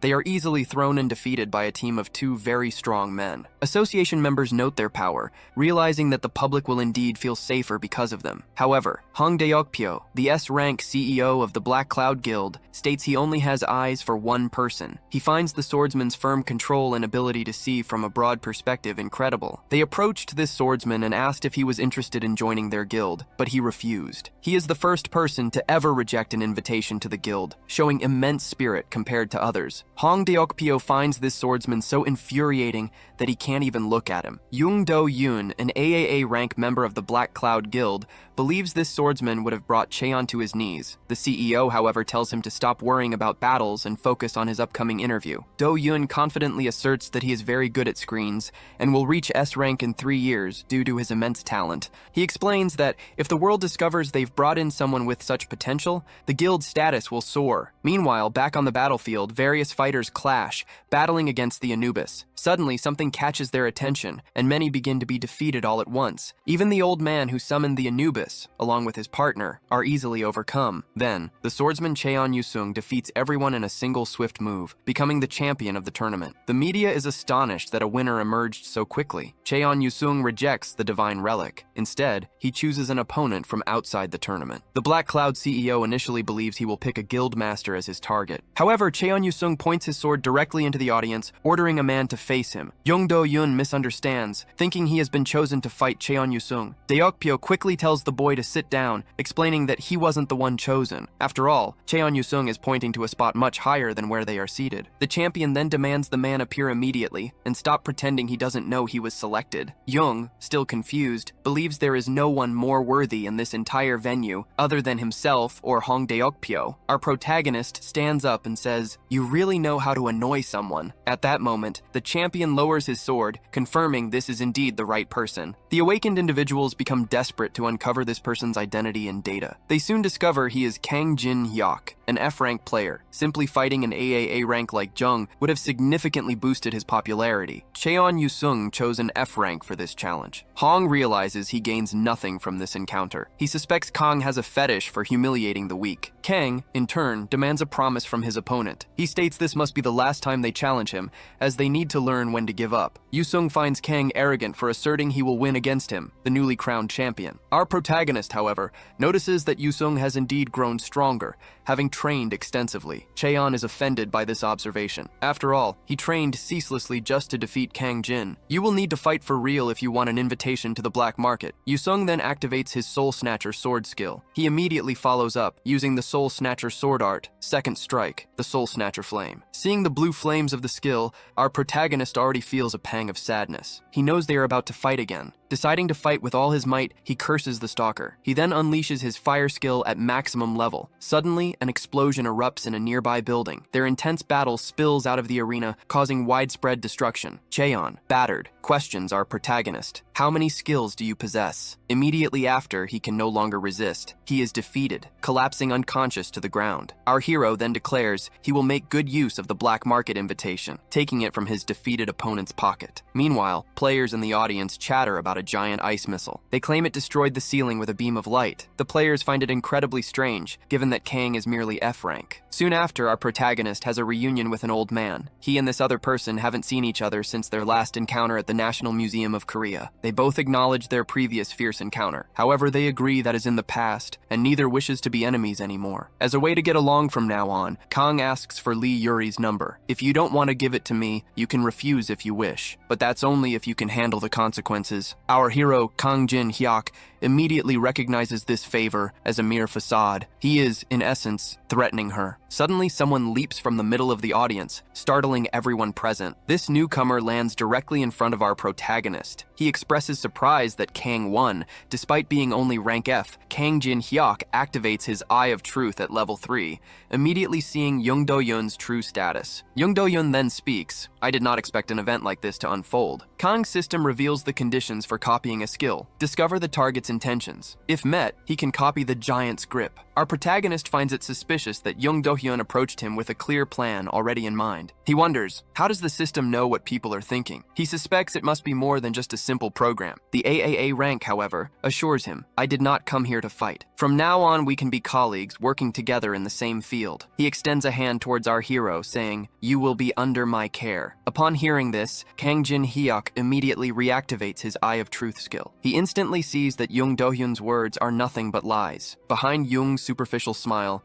Kang perceives an underlying torrent of inferiority and fury. Reporters are already gathered, as if they had been waiting for this exact moment. Young's outstretched hand, seemingly asking for a handshake, is actually meant to activate his unique skill, the power of a giant. Furthermore, the representative of the Black Cloud Guild watches with an expression full of expectation. He plans to dominate the new recruit, who just defeated the tournament champion, right in front of everyone. It's an obvious plan. Young intends to redirect all the gathered attention directly onto himself. By seeing through Young Do-hyun's true intentions, the conditions for the copy skill are met. At that exact moment, our protagonist learns the giant's grip skill. This skill drastically increases grip strength. Kang is now free to wield items up to 10 times his own weight. state. When the tower was merely a game, there was no opportunity to copy skills due to the scarcity of other players. But now that it has become reality, skills acquired by others through sheer effort can be stolen and collected by our hero. Kang pretends to be interested in becoming Jung's colleague. He asks if this handshake represents Jung's guild. Jung affirms this. He explains that Kang, currently unaffiliated with any guild, can join his guild and receive special treatment. Jin Hyuk then asks, "Will I receive an immense payment if I join your guild?" Do Yoon says that's obvious. Just name your price and it's decided. Before shaking the man's hand, he needs to ask one thing. He asks, "Did you really think you could win if this were a strength competition?" Jung says, "That's obvious." He then activates Giant's Grip at level 5. Jung starts to laugh sadistically, squeezing our protagonist's hand, believing he has won. However, our protagonist doesn't even move. Kang activates Anubis's judgment. The AOA ranker Jung finds it strange that the man isn't moving an inch, until Jung falls to his knees. Jin Hyuk's hand emanates purple lightning. Jin Hyuk says, "You're resisting a lot." He continues, "It seems you're very confident in your strength, but you're overreacting to the pain for someone your size." Our protagonist squeezes Jung's hand even harder. Jung screams, begging him, "Stop, this is a low blow." Then our hero delivers a punch to the enemy's stomach. The enemy flies far away due to the massive impact of the punch. Kang says, "We would never be colleagues. How did you dare act like you would be my friend?" Suddenly, something lands on the battlefield. Our protagonist activates the Eye of Truth ability. The CEO of the Black Cloud Guild arrives, extremely irritated. He states that he worked very hard for this moment. Our protagonist analyzes his status. He sees that he is a level 34 berserker. He also notes that the condition for copying the Blood Demon's IQ ability is to destroy Hong's pride. Kang says he understands his anger. He proposes they forget this fight. Hong becomes even more irritated by the boy's cowardice after coming so far. Kang says, "The real reason is, I don't want to eliminate any guild masters." This leaves Hong Deokpyo extremely irritated. He activates the Blood Demon's IQ ability. As Hong prepares an attack, the boy asks, "Are you serious?" Our max level rookie activates the Daylight ability at level 2. Hong jumps into the air. Kang throws a beam of light toward him, blinding everyone. Then, Kang materializes his purple dagger. They engage in a clash of strength. The Gap attribute is activated. Kang Jin uses 99 points to reduce the 33 level difference. The CEO didn't think Kang had the strength to resist his Blood Demon ability. Kang clashes head-on with Hong, who was previously in a raid against the Colossus boss on the 2nd floor. With red eyes and a demonic expression, Hong tells the boy, "Don't make me laugh like that." Suddenly, someone activates the Arbitration ability. It stops Hong in mid-air, enveloped by an immobilizing energy. Kang thinks that Hong should present a better image at the martial arts tournament with everyone watching. Han Sang-jin, the president of the association, appears after stopping the combat between them. Our protagonist realizes that he is the man who commands Korea's Awakened. President Han Sang-jin of the Awakened Association stands with a very serious expression on his face. Hong says, "You arrived just in time. This man was beating up a player affiliated with our guild." Han says, "There would be injuries. This isn't a talent show, but a combat tournament." He then says, "It's a pleasure to meet player Kang." He introduces himself as the president of the Awakened. Being honest with our protagonist, Han admits he knew nothing about him until 20 minutes ago. However, Han received a call from the department responsible for the martial arts tournament. This person told him to come to the tournament immediately because something unbelievable was happening. Han investigated Kang's test results. He discovered that Kang pressured his examiner. He then congratulates Kang Jin Hyuk for becoming Korea's 16th S ranker. The association takes responsibility for the analysis error. They offer their apologies. All reporters and media outlets go wild when they see a new S ranker has emerged. Everyone swarms him with this incredible news,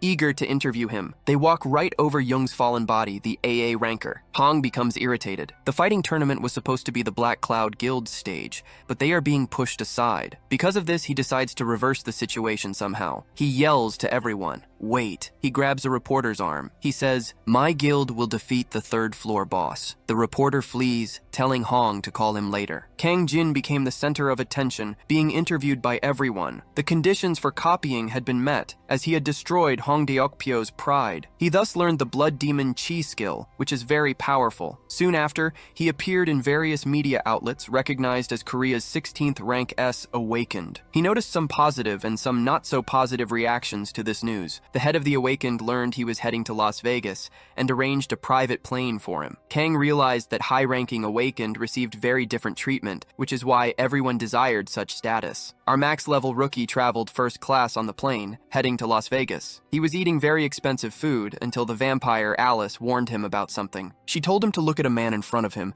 saying that the aroma he exuded was strange and unpleasant. When she stated she did not want to taste his blood, Alice affirmed he was no ordinary human. Our protagonist became alert, as there had to be something very wrong with this man. After all, if Alice didn't want to taste his blood, it meant there was something truly amiss with the blonde man. Kang activated his Eyes of Truth level 3 and noticed the man was a level 27 necromancer. The conditions for copying were to achieve maximum affinity and join the demonic human association. He was shocked to discover this man was a demonic human. Jin Hyuk could not believe he was pretending to be human with such a calm demeanor. The demonic human passed by him and recognized him, saying, "You recently became a rank S." Kang believed it was no coincidence that the man took the same plane on purpose. He thought that not only the major guilds were interested in him after the announcement about his rank. At that moment, our protagonist said, "I was just reevaluated as rank S a short while ago." The man said he saw the tournament coverage. He introduced himself as Alex Judro and handed Kang a business card. Alex said, "Our meeting must have been fate." He then invited Kang for a drink. However, the veteran wanted to play his game for a bit. He accepted to drink with the demonic human. Alex told him all sorts of stories, while bringing out the most expensive brandy. Stories about his cosmetics business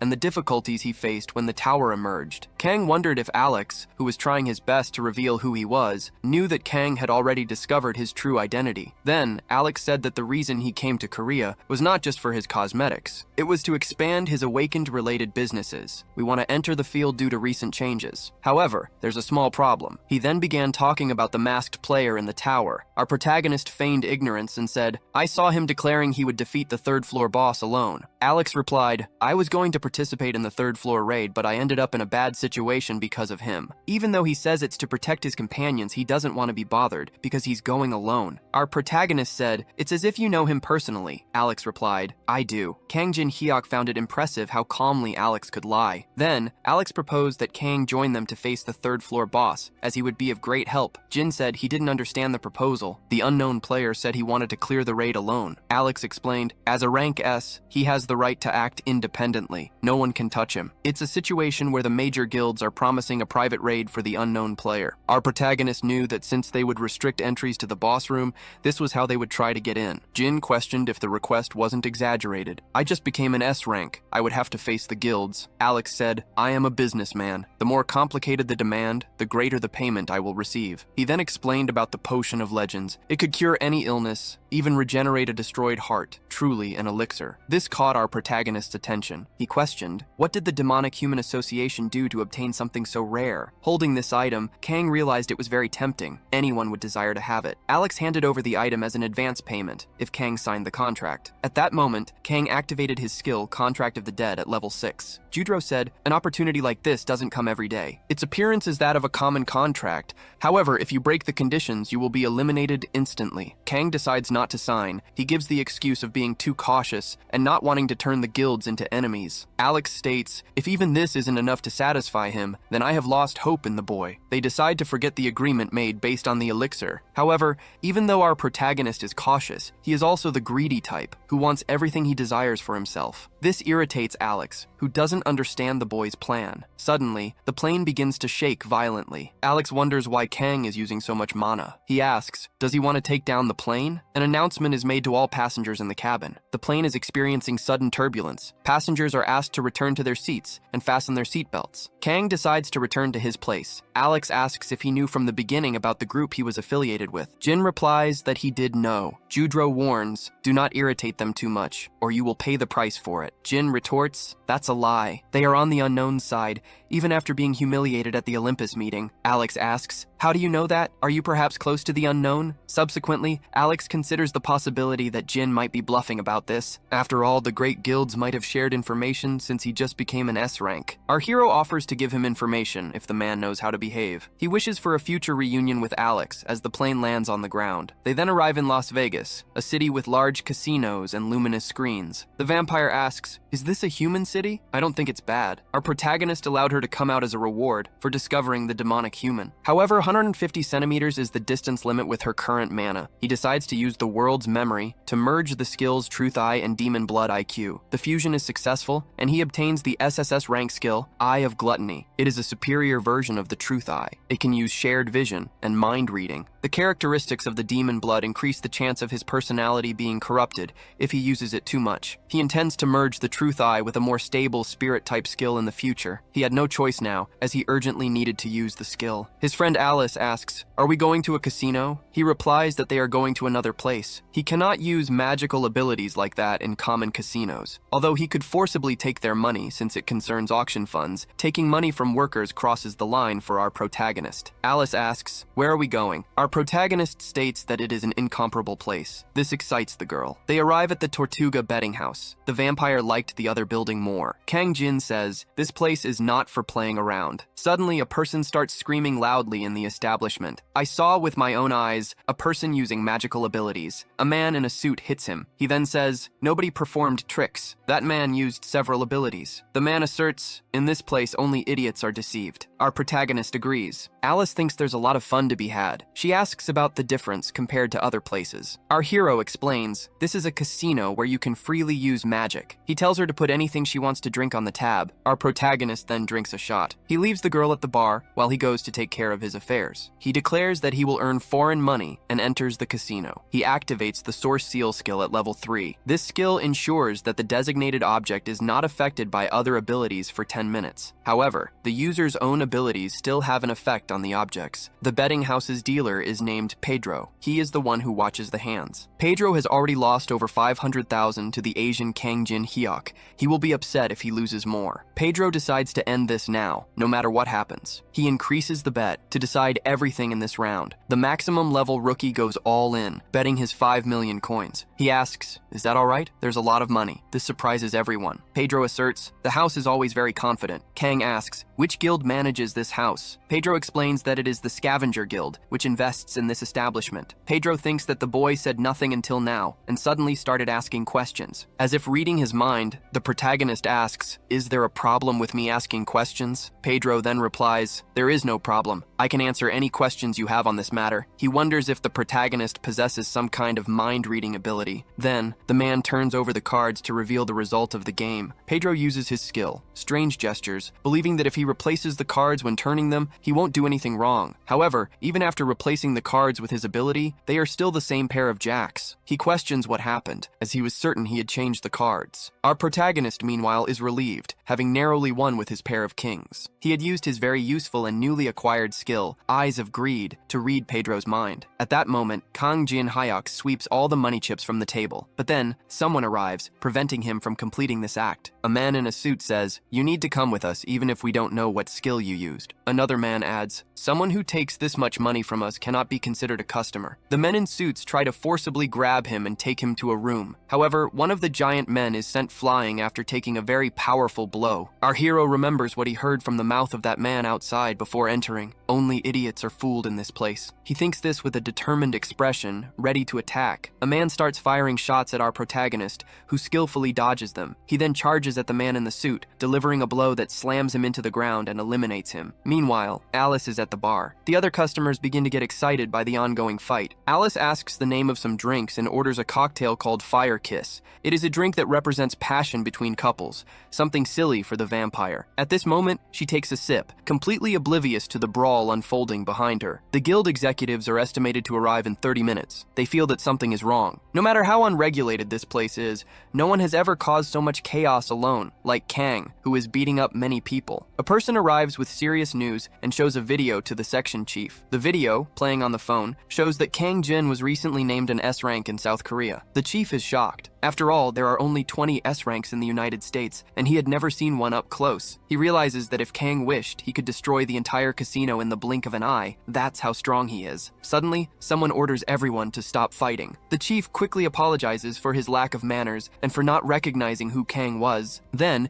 he kneels and removes his suit, profusely apologizing. Kang does not understand why he is apologizing and asks if his behavior changed after discovering his rank. The chief, trembling, says, "That's not what I meant." Our protagonist then asks, "Does this place do these kinds of things where idiots are fooled?" He declares that he will take the money he won fairly in the games, and he will also take $10 million as compensation for the mental damages they caused him. Otherwise, he threatens, "You will close your doors once and for all if you do not accept my proposal." He opens his bank account, which now holds $10 million, an amount that will be enough to buy the items he wants. In any case, something mysterious is soon arriving at Kang's location. Then, a suspicious car appears asking, "Are you client number 117? I will take you to the auction house." Our protagonist holds his invitation and heads to the black market car auction. He cannot see what is happening either outside or inside, as the auction house is a secret place. Eventually, they arrive in front of a mansion, and he is anxious for what will happen inside. The man who drove his car tells him to enjoy his stay upon arriving in front of the mansion. Alice asks, "Did you not forget your promise?" He goes to a place where people cannot see them. She steps out of the ring, beginning to breathe the air, which is much better there, a place worthy of a noble. The vampire asks if he will participate in the auction. Jin says, "Yes." We cannot attract attention. After all, the venue is elegant, and many eyes are watching them. Meanwhile, people comment that even though they attend every year,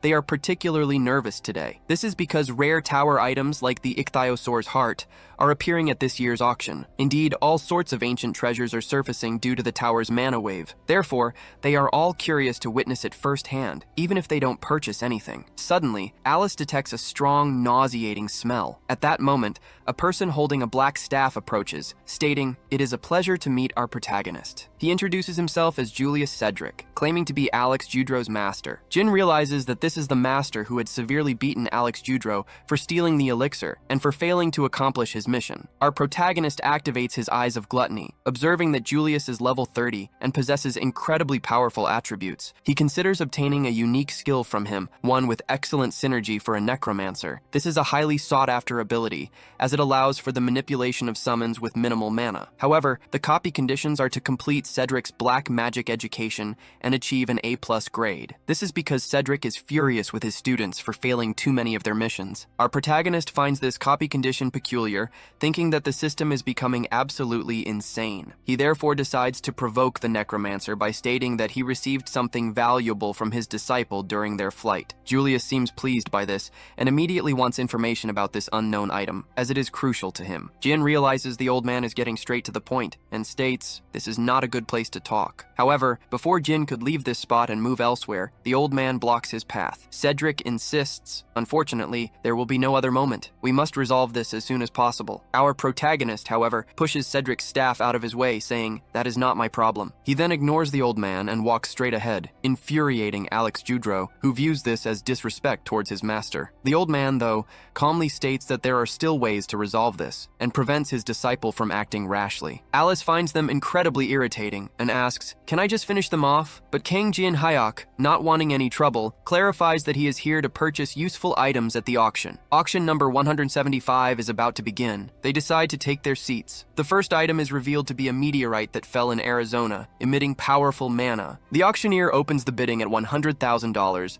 and people immediately begin to make their offers. Currently, there is no known artisan capable of working with meteoric iron. Since no one knows how to utilize it, this is the perfect opportunity to buy it cheaply. For this reason, our protagonist makes his offer of $300,000. In this way, he manages to purchase the meteoric iron at a price far below its actual value. However, just as our hero's joy peaks, a bid of $1,000 is suddenly announced. This offer, made by the demonic humans, shocks everyone at the auction. Next, bidding for the sealed psychiatric catalog begins at $100,000. Kang Jin Hyuk once again makes an offer of $300,000. And once again, Julius Cedric steps in, raising the bid to $1,000. $1,000. At that moment, the item is sold to Cedric for $1,000. Our protagonist had already anticipated that the demonic human planned to buy everything he intended to purchase. He realizes this will be a direct competition to acquire items. The next item, discovered in South America from the Mayan civilization, is presented. Without even hearing the description, our hero offers $500,000, clearly having a plan. The demonic human bids $1,000, and our protagonist counters with an additional $500,000. However, Julius then intervenes, offering $3,000 for the item. The auctioneer, seeing the $3,000 offer, asks if anyone else has a bid. Our veteran remains silent, and the item is sold to Julius for $3,000. Their bidding war continues, with items being sold for $2,000 and $3,000 to each of them respectively. Several more items are sold for $5 million to the demonic human. The next item is presented as interesting, said to be from the era when Columbus discovered a new continent. Alex asks, "Why don't you give up something at least once?" His master, visibly irritated, replies that Alex will not easily achieve what he wants. "Even if I have suffered some losses, I will acquire every item Kang desires to buy." The demonic human's goal is to exchange these items for information about the unknown. The subsequent item is announced as being for true enthusiasts, revealed to be the very first chessboard. Generally, people consider the item useless, puzzled about what to do with a chessboard without its pieces. Alice notices our protagonist makes an initial offer of $50,000. Then, the macabre hooded man raises the offer to $100,000. Immediately, our protagonist offers $1 million. Cedric then offers $8 million and shouts in despair, "Is there something about this item that we don't know since it's now worth $8 million? Our hero confidently counters with a bid of $10 million. It is at this moment that the demonic human smiles and offers $30 million. He states, "$10 million seems to be all Kang has, and I understand that you want this chessboard very much. Kang, you will have to beg on your knees if you truly want it. No one makes an offer higher than $30 million. Kang realizes that even after being made to spend so much money, the man still possesses such vast wealth. Observing that Julius has far more money, Kang understands he needs a plan. The 56th item of the auction is sold for $30 million to the old man. However, before the auctioneer could finalize the sale, Alice stands up and offers $100 million for the chessboard. Julius Cedric is utterly shocked, witnessing a bid of $100 million for a mere chessboard. He wonders, what is wrong with this person, who has already spent over $700 million on trash? To ensure his efforts are not in vain, he offers $110 million. But the vampire surprises everyone by offering $200 million for the board. At this point, the old man becomes furious, refusing to believe she possesses $200 million to spend. The man in charge of the auction requests proof of the young girl's finances.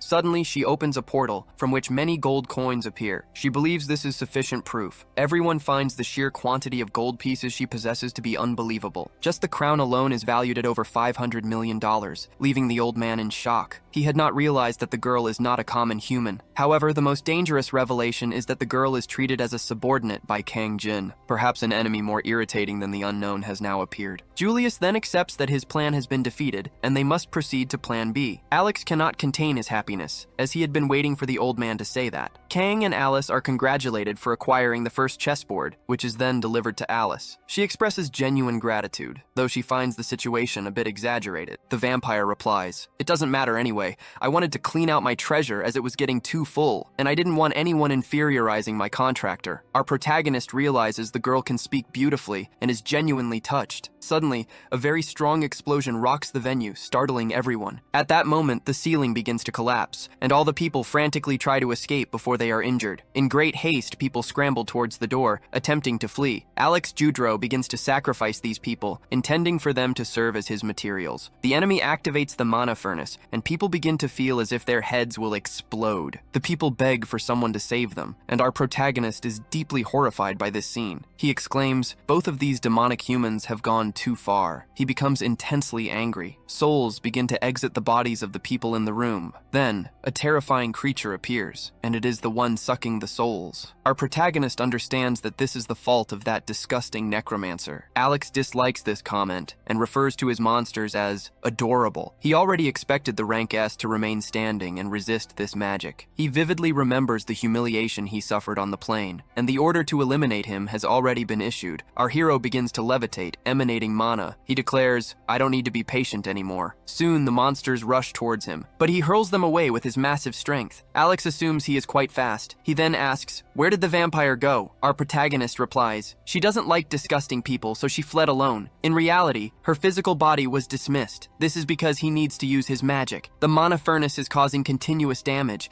and dragging out this fight will be detrimental. At that moment, the two remaining monsters charge at Kang Jin Hyuk. He decides to end this fight as quickly as possible, and immediately attacks the creatures. He activates the Sword Graveyard ability, using it to cut and eliminate the monsters. The strike is highly effective. They are shredded by his powerful sword and ability. Alex comments, "That was surprising. I couldn't keep up with your movements." Alex then prepares a magic circle. He states, "I already have enough materials around me," adding, "There's nothing easier than this, using sacrifice souls." Our protagonist realizes Alex plans to drag out the fight by doing this. Alex absorbs people's life force. He continues to raise bodies, making Kang lose mana. This is how necromancers fight. Alex Judro then smiles sadistically at him. Our protagonist dodges the monster's attacks and tries to advance. Kang asks, "Is that all you have up your sleeve?" He asserts, "I will burn all these monsters before they can be resurrected." He uses the daylight ability, channeling it through his sword towards the creatures. A very strong light erupts from his sword. The necromancer becomes concerned about the use of this skill. However, he had already noticed everything. He observed Kang's abilities during the party. He just needs to separate the summons and attack him before the rays converge. Nevertheless, he is shocked because the monsters are not moving. After all, their feet are frozen. Jin Hyuk used his ice magic. This becomes evident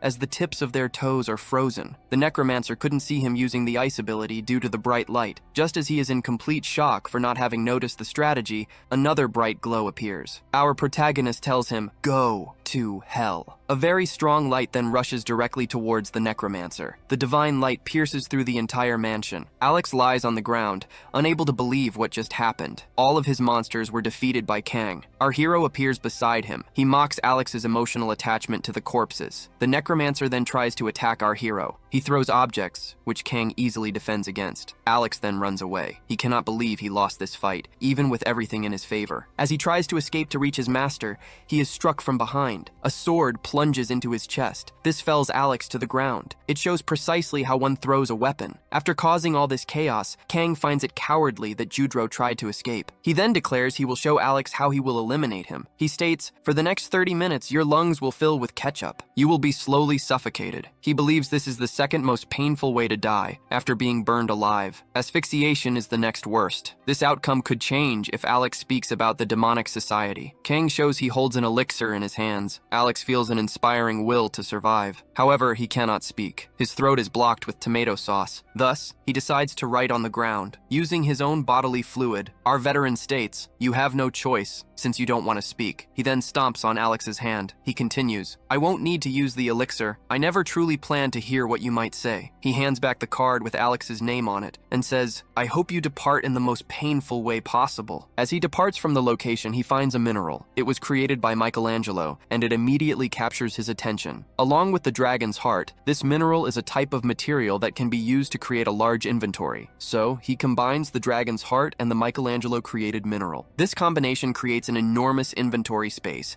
capable of holding over 5,000 kilograms. At that moment, the auction host approaches to thank Kang Jin Hyuk. His son is with him, and he also thanks our protagonist for saving them. However, since it was an item he desperately needed, Kang decides to invent an excuse. He says he did not need that item. The host assures him it is all right. He had seen Kang before things turned chaotic, and it was Kang who saved them. Therefore, he could not accuse the person who saved his only son's life. Our hero is impressed, as this is the first time he has witnessed such a thing. After the host turns a blind eye, Kang leaves the location with the stolen items. On the third floor of the Tower of Trials, we see the Cathedral of Aversion. Inside, a person uses a shield door to block a barrage of arrows. A woman, very angry, wonders, "Why is the security so annoying in this place?" She asks her partner, "Do we have to enter this way every single time?" Her companion reveals, "Alex's elimination is irritating me." The girl asks, "Should I care about your feelings?" She then points a weapon in his direction. A third person arrives and orders them both to stop fighting. This is a man in a black cloak and a white raven mask ask. He says, "You have been companions for over 10 years. Stop trying to eliminate each other. The reason I called you two is because of the appearance of a new player on the blacklist, Kang Jin Hyuk." The woman scoffs. "I bet he has played some games before. He is no different from other rankers." However, the leader tells her, "Do not be careless. He might have reached a higher floor than us." She replies, "Our bosses were crazy enough to climb to the 20th floor. Her partner agrees, finding the masked man's reaction somewhat exaggerated. Their motivation was to choose the Tower of Trials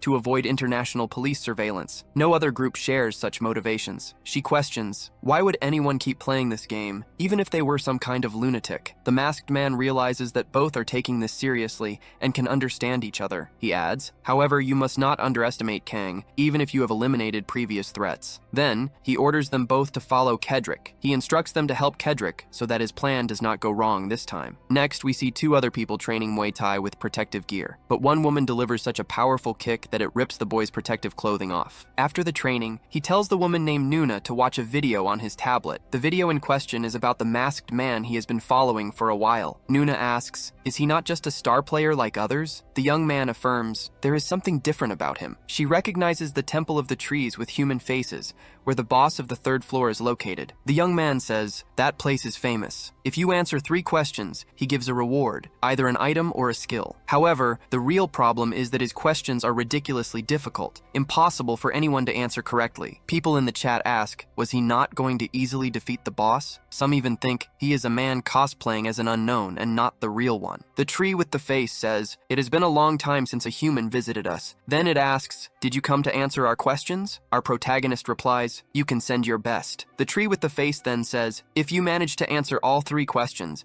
I will give you a type of leaf that I possess. However, if you answer even one of them incorrectly, you will be punished. You will be punished by other trees that have created arms and legs, and they are armed." The first question will now be asked to our protagonist. He is asked about the perfect depth and temperature for the Kelgorn species to inhabit. The spectators think that is an impossible question, asked to the wrong person. However, for our protagonist, it was an easy task. He confidently replied that the perfect depth was 175 meters, and the ideal temperature was 1.5 degrees. The viewers watching this were shocked by the ease with which he answered. Overly confident, the elder tree instructed him to ask the next question, certain that he had answered correctly. The tree was left speechless, stating that the next question would not be easy. It then asked how to obtain the spongy body of a Feliani. Our hero explained it in a detailed manner. The tree was extremely shocked. It then posed the final question, asking about the time of year when giant eagles reproduce. Our hero pressed the red button and declared, "The answer is when the snow falls on the tower." The tree affirmed that he was the first human to answer all of its questions. It also stated that they had enjoyed the interaction. The chat went wild, proclaiming it was the first time they had ever seen someone win this quiz. As a reward, he would receive any maple leaves he desired, choosing between red, yellow, and green ones. It was explained that the red leaves possessed a fire attribute, while the yellow ones increased defense. Finally, the green leaves increased movement speed. Nuna believed that the man should choose the speed-boosting leaves, as he would soon face the boss of the 3rd floor. However,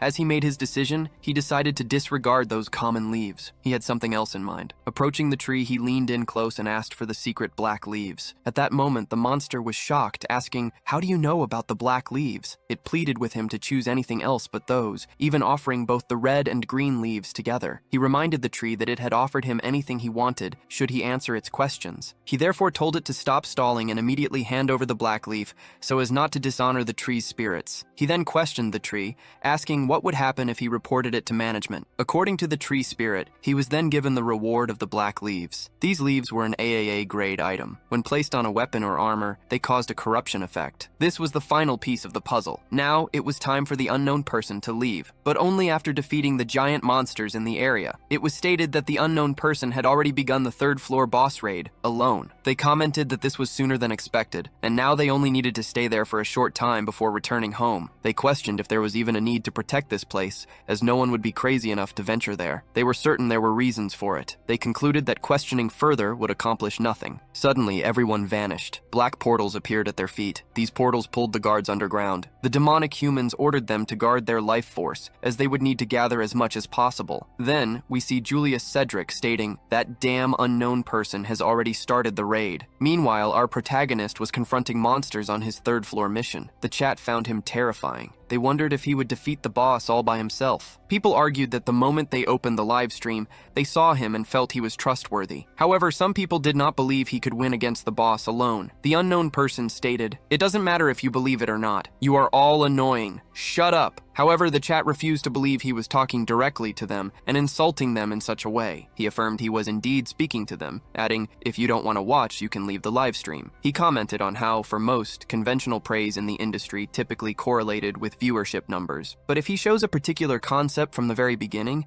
he will create a fandom centered around people who enjoy that type of behavior. True to his word, people in the chat found his personality chic and amusing. They weren't even irritated. While our protagonist progressed through the 3rd floor, a large purple explosion occurred in the distance. It caught his attention, making him wonder if there was anyone else in the raid. Immediately afterward, he ended the live broadcast and the chat went wild. Soon, a flood of people began attacking the creatures on the floor. These were demonic humans, using their black cloaks and invoking magic to defeat the monsters in the area. A war ensued between the creatures of the 3rd floor and the demonic humans confronting them. Our hero observed from a distance, noting that the demons were very well aligned. Our hero also notices an improvement in their combat compared to previous encounters. Suddenly, the demonic humans warn each other that soldiers are approaching, forcing them to press their attack. They decide to leverage this advantage to defeat the creatures. However, long-range enemy attacks are swiftly eliminating the demonic humans. In response, they invoke shields for protection, wondering about the source of these projectiles. They realize it is a masked man, throwing ice shards at them. Noticing he is alone, the necromancers and their summoned creatures attempt to get rid of him. Skeleton archers try to hit our hero with arrows.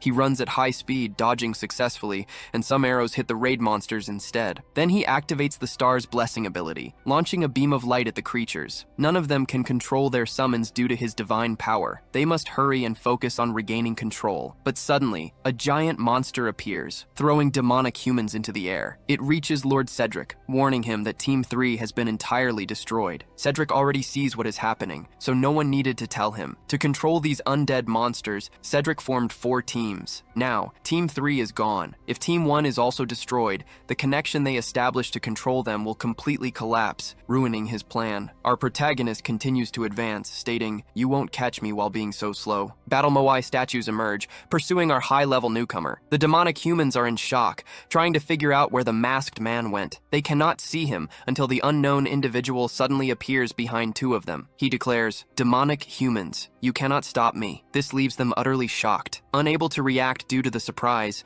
they are crushed by the Battle Moai statues. They warn that Team 1 is being destroyed, and they cannot allow it, or they will be surrounded. Julius yells, "You are all screwing up my plan. What is wrong with my subordinates?" He activates the Pyramid Guardian ability using his Skull Scepter. His subordinates warn him that if he uses this ability, he will not have enough mana to face the boss. He threatens to eliminate our protagonist using all his powers. He commands the mummies he summoned to awaken, calling them guardians. At that moment, he falls to his knees, devoid of energy, stating, "I have exceeded my limits." He orders a demonic human to approach, then touches his subordinate's shoulders. He begins to drain his minion's life energy to recover his strength. He tells him, "Be quiet. It will hurt more if you resist." The masked man thinks he is insane for absorbing his own comrade's soul. After doing this, he feels better, and his eyes begin to glow red. He tells the protagonist, "We will begin our battle anew. Now I have mummies by my side." The mummies charge at our hero at high speed, enraged. The old man asks, "What do you think of my army?" It is stronger now. He asserts that his mummy soldiers can freely manipulate bandages as if they were metal. They are stronger undead, possessing both offensive and defensive abilities. They attack the 3rd floor monsters using their metallic bandages. Cedric intended to save them for the boss fight, but he is certain it will be worth it to eliminate our hero. He commands the masked monster, "Go straight to hell." The pair from earlier realize that the masked bastard is better than they imagined. They have not seen Cedric act like this in a long time. They believe his actions are becoming stupid. He is not calculating the difference between himself and his opponent. The unknown individual must think he can face him after seeing the skeletons and the knight. This was a terrible decision, as Julius's innate ability is more problematic than the monsters. Since things have come to this point, they will not need to intervene. Suddenly, the fight draws closer to the duo, becoming much more explosive. The masked man recalls an experience he had in a game a long time ago. A bearded old man once told him that his blade was strong, but he was putting too much force into it, dispersing its power. The old man explained that a true expert could cut using a string with the same power. Just as the wind wraps around the air,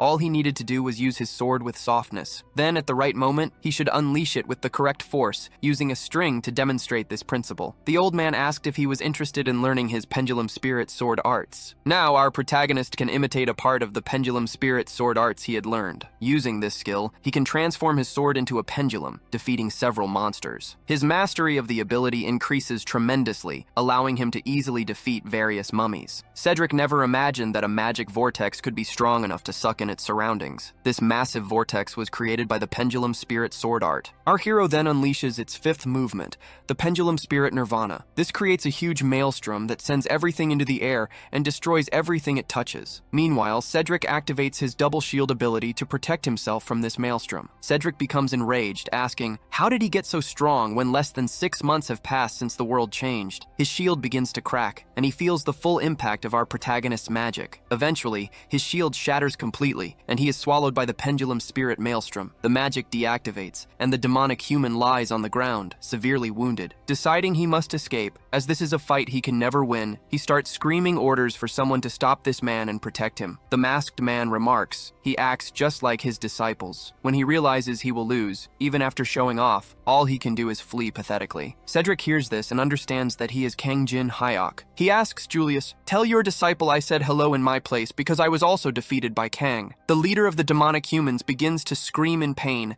as he is set ablaze by Jin's magic. The masked man requests, tell his disciple that I sent him to keep you company, so you won't be bored. In moments, Cedric is completely consumed by the hero's magical flames and is eliminated. After this, the necromancer's summoned creatures begin to disintegrate on the battlefield. The demonic humans are shocked to realize that Cedric has been defeated, and they fall into despair. Following their despair, they start being eliminated by the monsters of the third floor. Using the pendulum spirit nirvana was incredibly exhausting, and our hero overexerted himself. For this reason, he purchases 4 medium mana recovery potions. Even so, it would be a waste not to enter the boss room after all of this. He decides to give it his all, using the mana potions to recover. He notices a shield flying towards his location, and remembers using something similar in the past. Picking up the small shield and placing it on his arm, he recovers some memories. He looks at gigantic creatures, his sword and shield in hand. The temple guardians of the 4 great heavenly kings appear. Our protagonist then prepares to face these gigantic creatures. The monsters try to attack him,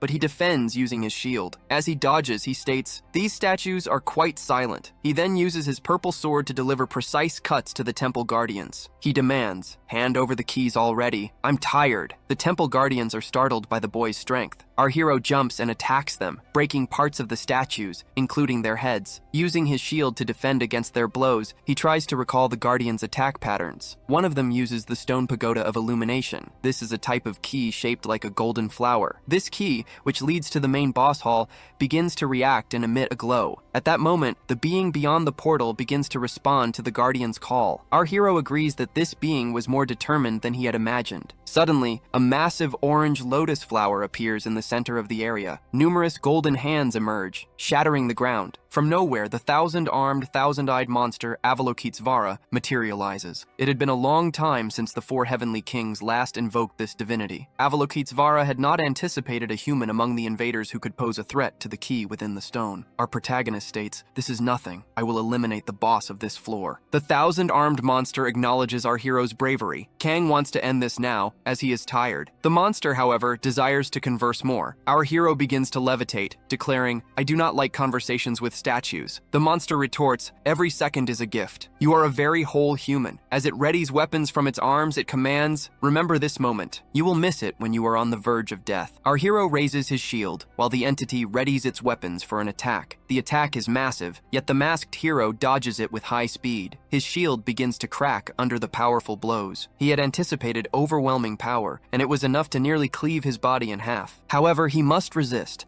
as he only has one chance to succeed. The entity had not not expected him to react to a sonic attack. Its interest in the masked hero intensifies, and it attempts to unleash another attack. In response, our protagonist activates an ice formation. He uses large ice stakes to halt the creature's attacks. Its golden spear penetrates the ice, but fails to hit the human. This infuriates the statue, which complains he is using disgusting Western sorcery. Suddenly, our protagonist hurls his shield, and the statue catches it with ease. It remarks, "That was a very low and stupid trick for a young human." However, the shield begins to glow with a corrupted red hue. The statue asserts, "That was another low trick that did not work." Avalokitesvara states, "Things like poison do not work against me." Our hero explains, "This is called Blood Demon's IQ. It causes continuous damage when it inflicts a wound." The statue dismisses it. "It does not matter. A low trick like that will not work a second time." It adds, "Even if I was hit, it will be useless to have torn off one of my arms." Our hero replies, "Taking off arms is nothing if I want to eliminate you." Yet he had achieved exactly what he wanted, now holding a blue orb in his hands. The statue realizes that from the beginning, he had aimed for the arm where the jewel was attached. Our hero retorts, "Blame yourself for thinking a single, insignificant arm. After all, Kang Jin combines the grimoire of the principality and the jewel from the thousand-armed monster. After combining the two items, he obtains the S-rank Lemegeton of the Golden Dawn. This divine artifact, a grimoire of Solomon, allows the user to display the power of magical abilities to the extreme. Our protagonist also activates the Eye of Gluttony, believing this will be enough. Opening the status window, there is no age or level displayed for the thousand-armed Avalokitesvara. The copy condition is to mock the opponent for 5 minutes and use ice magic to create a sculpture of it. Furthermore,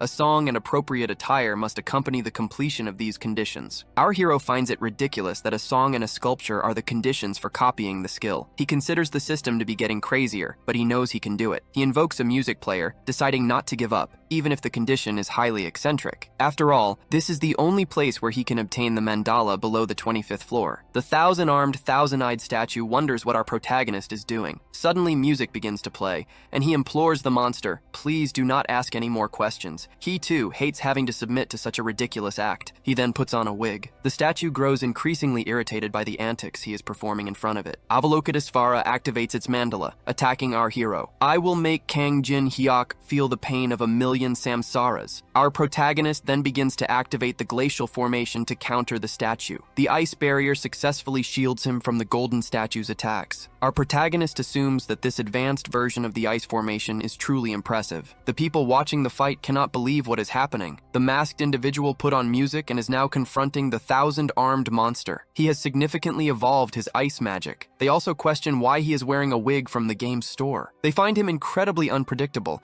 as he is challenging this monster immediately after eliminating Cedric. The overwhelming power of the thousand-armed Avalokitesvara can typically only be withstood by those who have surpassed the 10th floor. They believe he is worthy of being called the second boss of the 3rd floor due to his immense strength. However, a person who confronts such a being has already exceeded the limits of the human realm. A woman asks her companion, "Do you think we could win if we joined forces with him?" She tells her colleague, Li Chao, "We cannot do this alone. We need the help of an executive." Li responds, "If we do that, the position we worked so hard to achieve will be destroyed." He adds, "I will not be eliminated because of this. The time has come to use my coin." When the woman sees him holding the coin, which emanates purple energy, she smiles. The protagonist realizes that Julius was not the only one sent by the demonic humans. At that moment, he struggles to withstand one of the statue's attacks and feels pain. The creature becomes enraged, saying, "You dared to tear out one of my eyes." It then activates the fire element and says, "I was distracted while fixing my hair." Next, he uses his grimoire and activates the glacial formation, combining it with fire. Feeling a certain tension thanks to his opponent, he throws numerous ice stakes towards the statue. The thousand-armed statue begins to shatter the ice stakes with its weapons. However, our veteran protagonist does not stop launching a barrage of glacial stakes. The statue continues to break them with its weapons and calls him fool. The thousand-armed Avalokitesvara activates the Great Inescapable. It asks, "Is all our protagonist capable of doing just defending himself?" Enraged, it unleashes a massive attack and demands,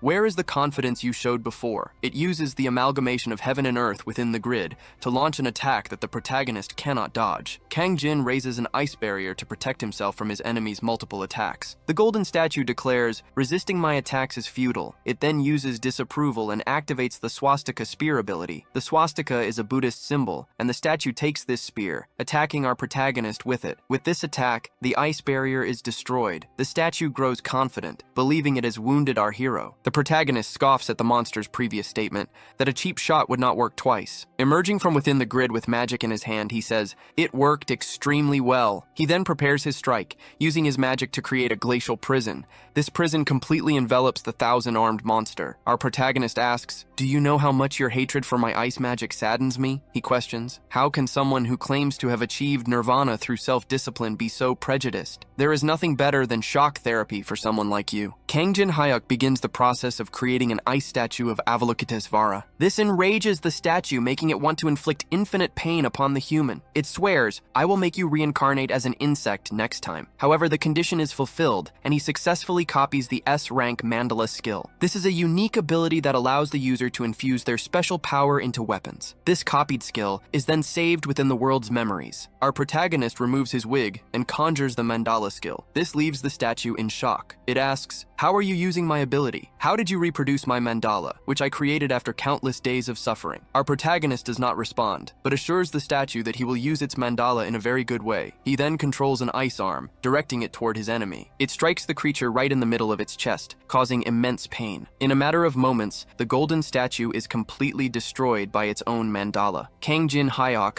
levels up twice after defeating Avalokitesvara. He acquires the stone statue key, which is used to summon the third-floor boss. He always found dealing with the golden statue annoying, even before facing the main boss. Facing Cedric and the 1,000-armed monster had required a lot of effort from Kang. He decides to invest his attributes into mana, increasing it from 71 to 77. Feeling lighter, he believes this was a very good choice. He then realizes he needs something to boost his mana even further, recalling that he still has some plagues left. The environment of the test tower is quite special. When night arrives, the temperature drops, and the aggression and power of monsters greatly increase. Because of this, most players usually leave the tower at night. They stop hunting, seeking a safe place. Our protagonist, however, sits around a bonfire cooking a giant shrimp. This type of shrimp can only be caught on the 3rd floor. As he eats, he is surprised by how good it tastes, a flavor he had not experienced in so long. Suddenly, he sees people approaching. They were attracted by the delicious smell of his food. The approaching duo explains that they need to find a place for the rest of the night. They ask if they can stay with Kang. Our protagonist does not respond immediately, but then tells them they can sit and take shelter from the cold. The duo thanks him, introducing themselves as Melina and Lee Chow. They affirm that they have been through a lot. Kang offers them some of the food, as he prepared a large amount. They appreciate his goodwill, but state they do not want to eat anything offered by strangers. He then asks if they are bothered by his mask. Lee responds, "Yes, because you are hiding something." Our hero says that if they are bothered, he can remove his mask for them. The duo becomes excited, eager to discover the stranger's true face. However, Kang states that it would be boring to reveal it all at once. He decides to play a game. He tells them that if they answer his 3 questions, he will remove his mask. Lee thinks that if they answer the questions even by lying, there will be no problem. After all, there is no way for Kang to know if they are telling the truth or not. And even though they do not know what he is planning, they believe they have nothing to lose. Lee then flips a coin to decide who will be the first to start the game of questions.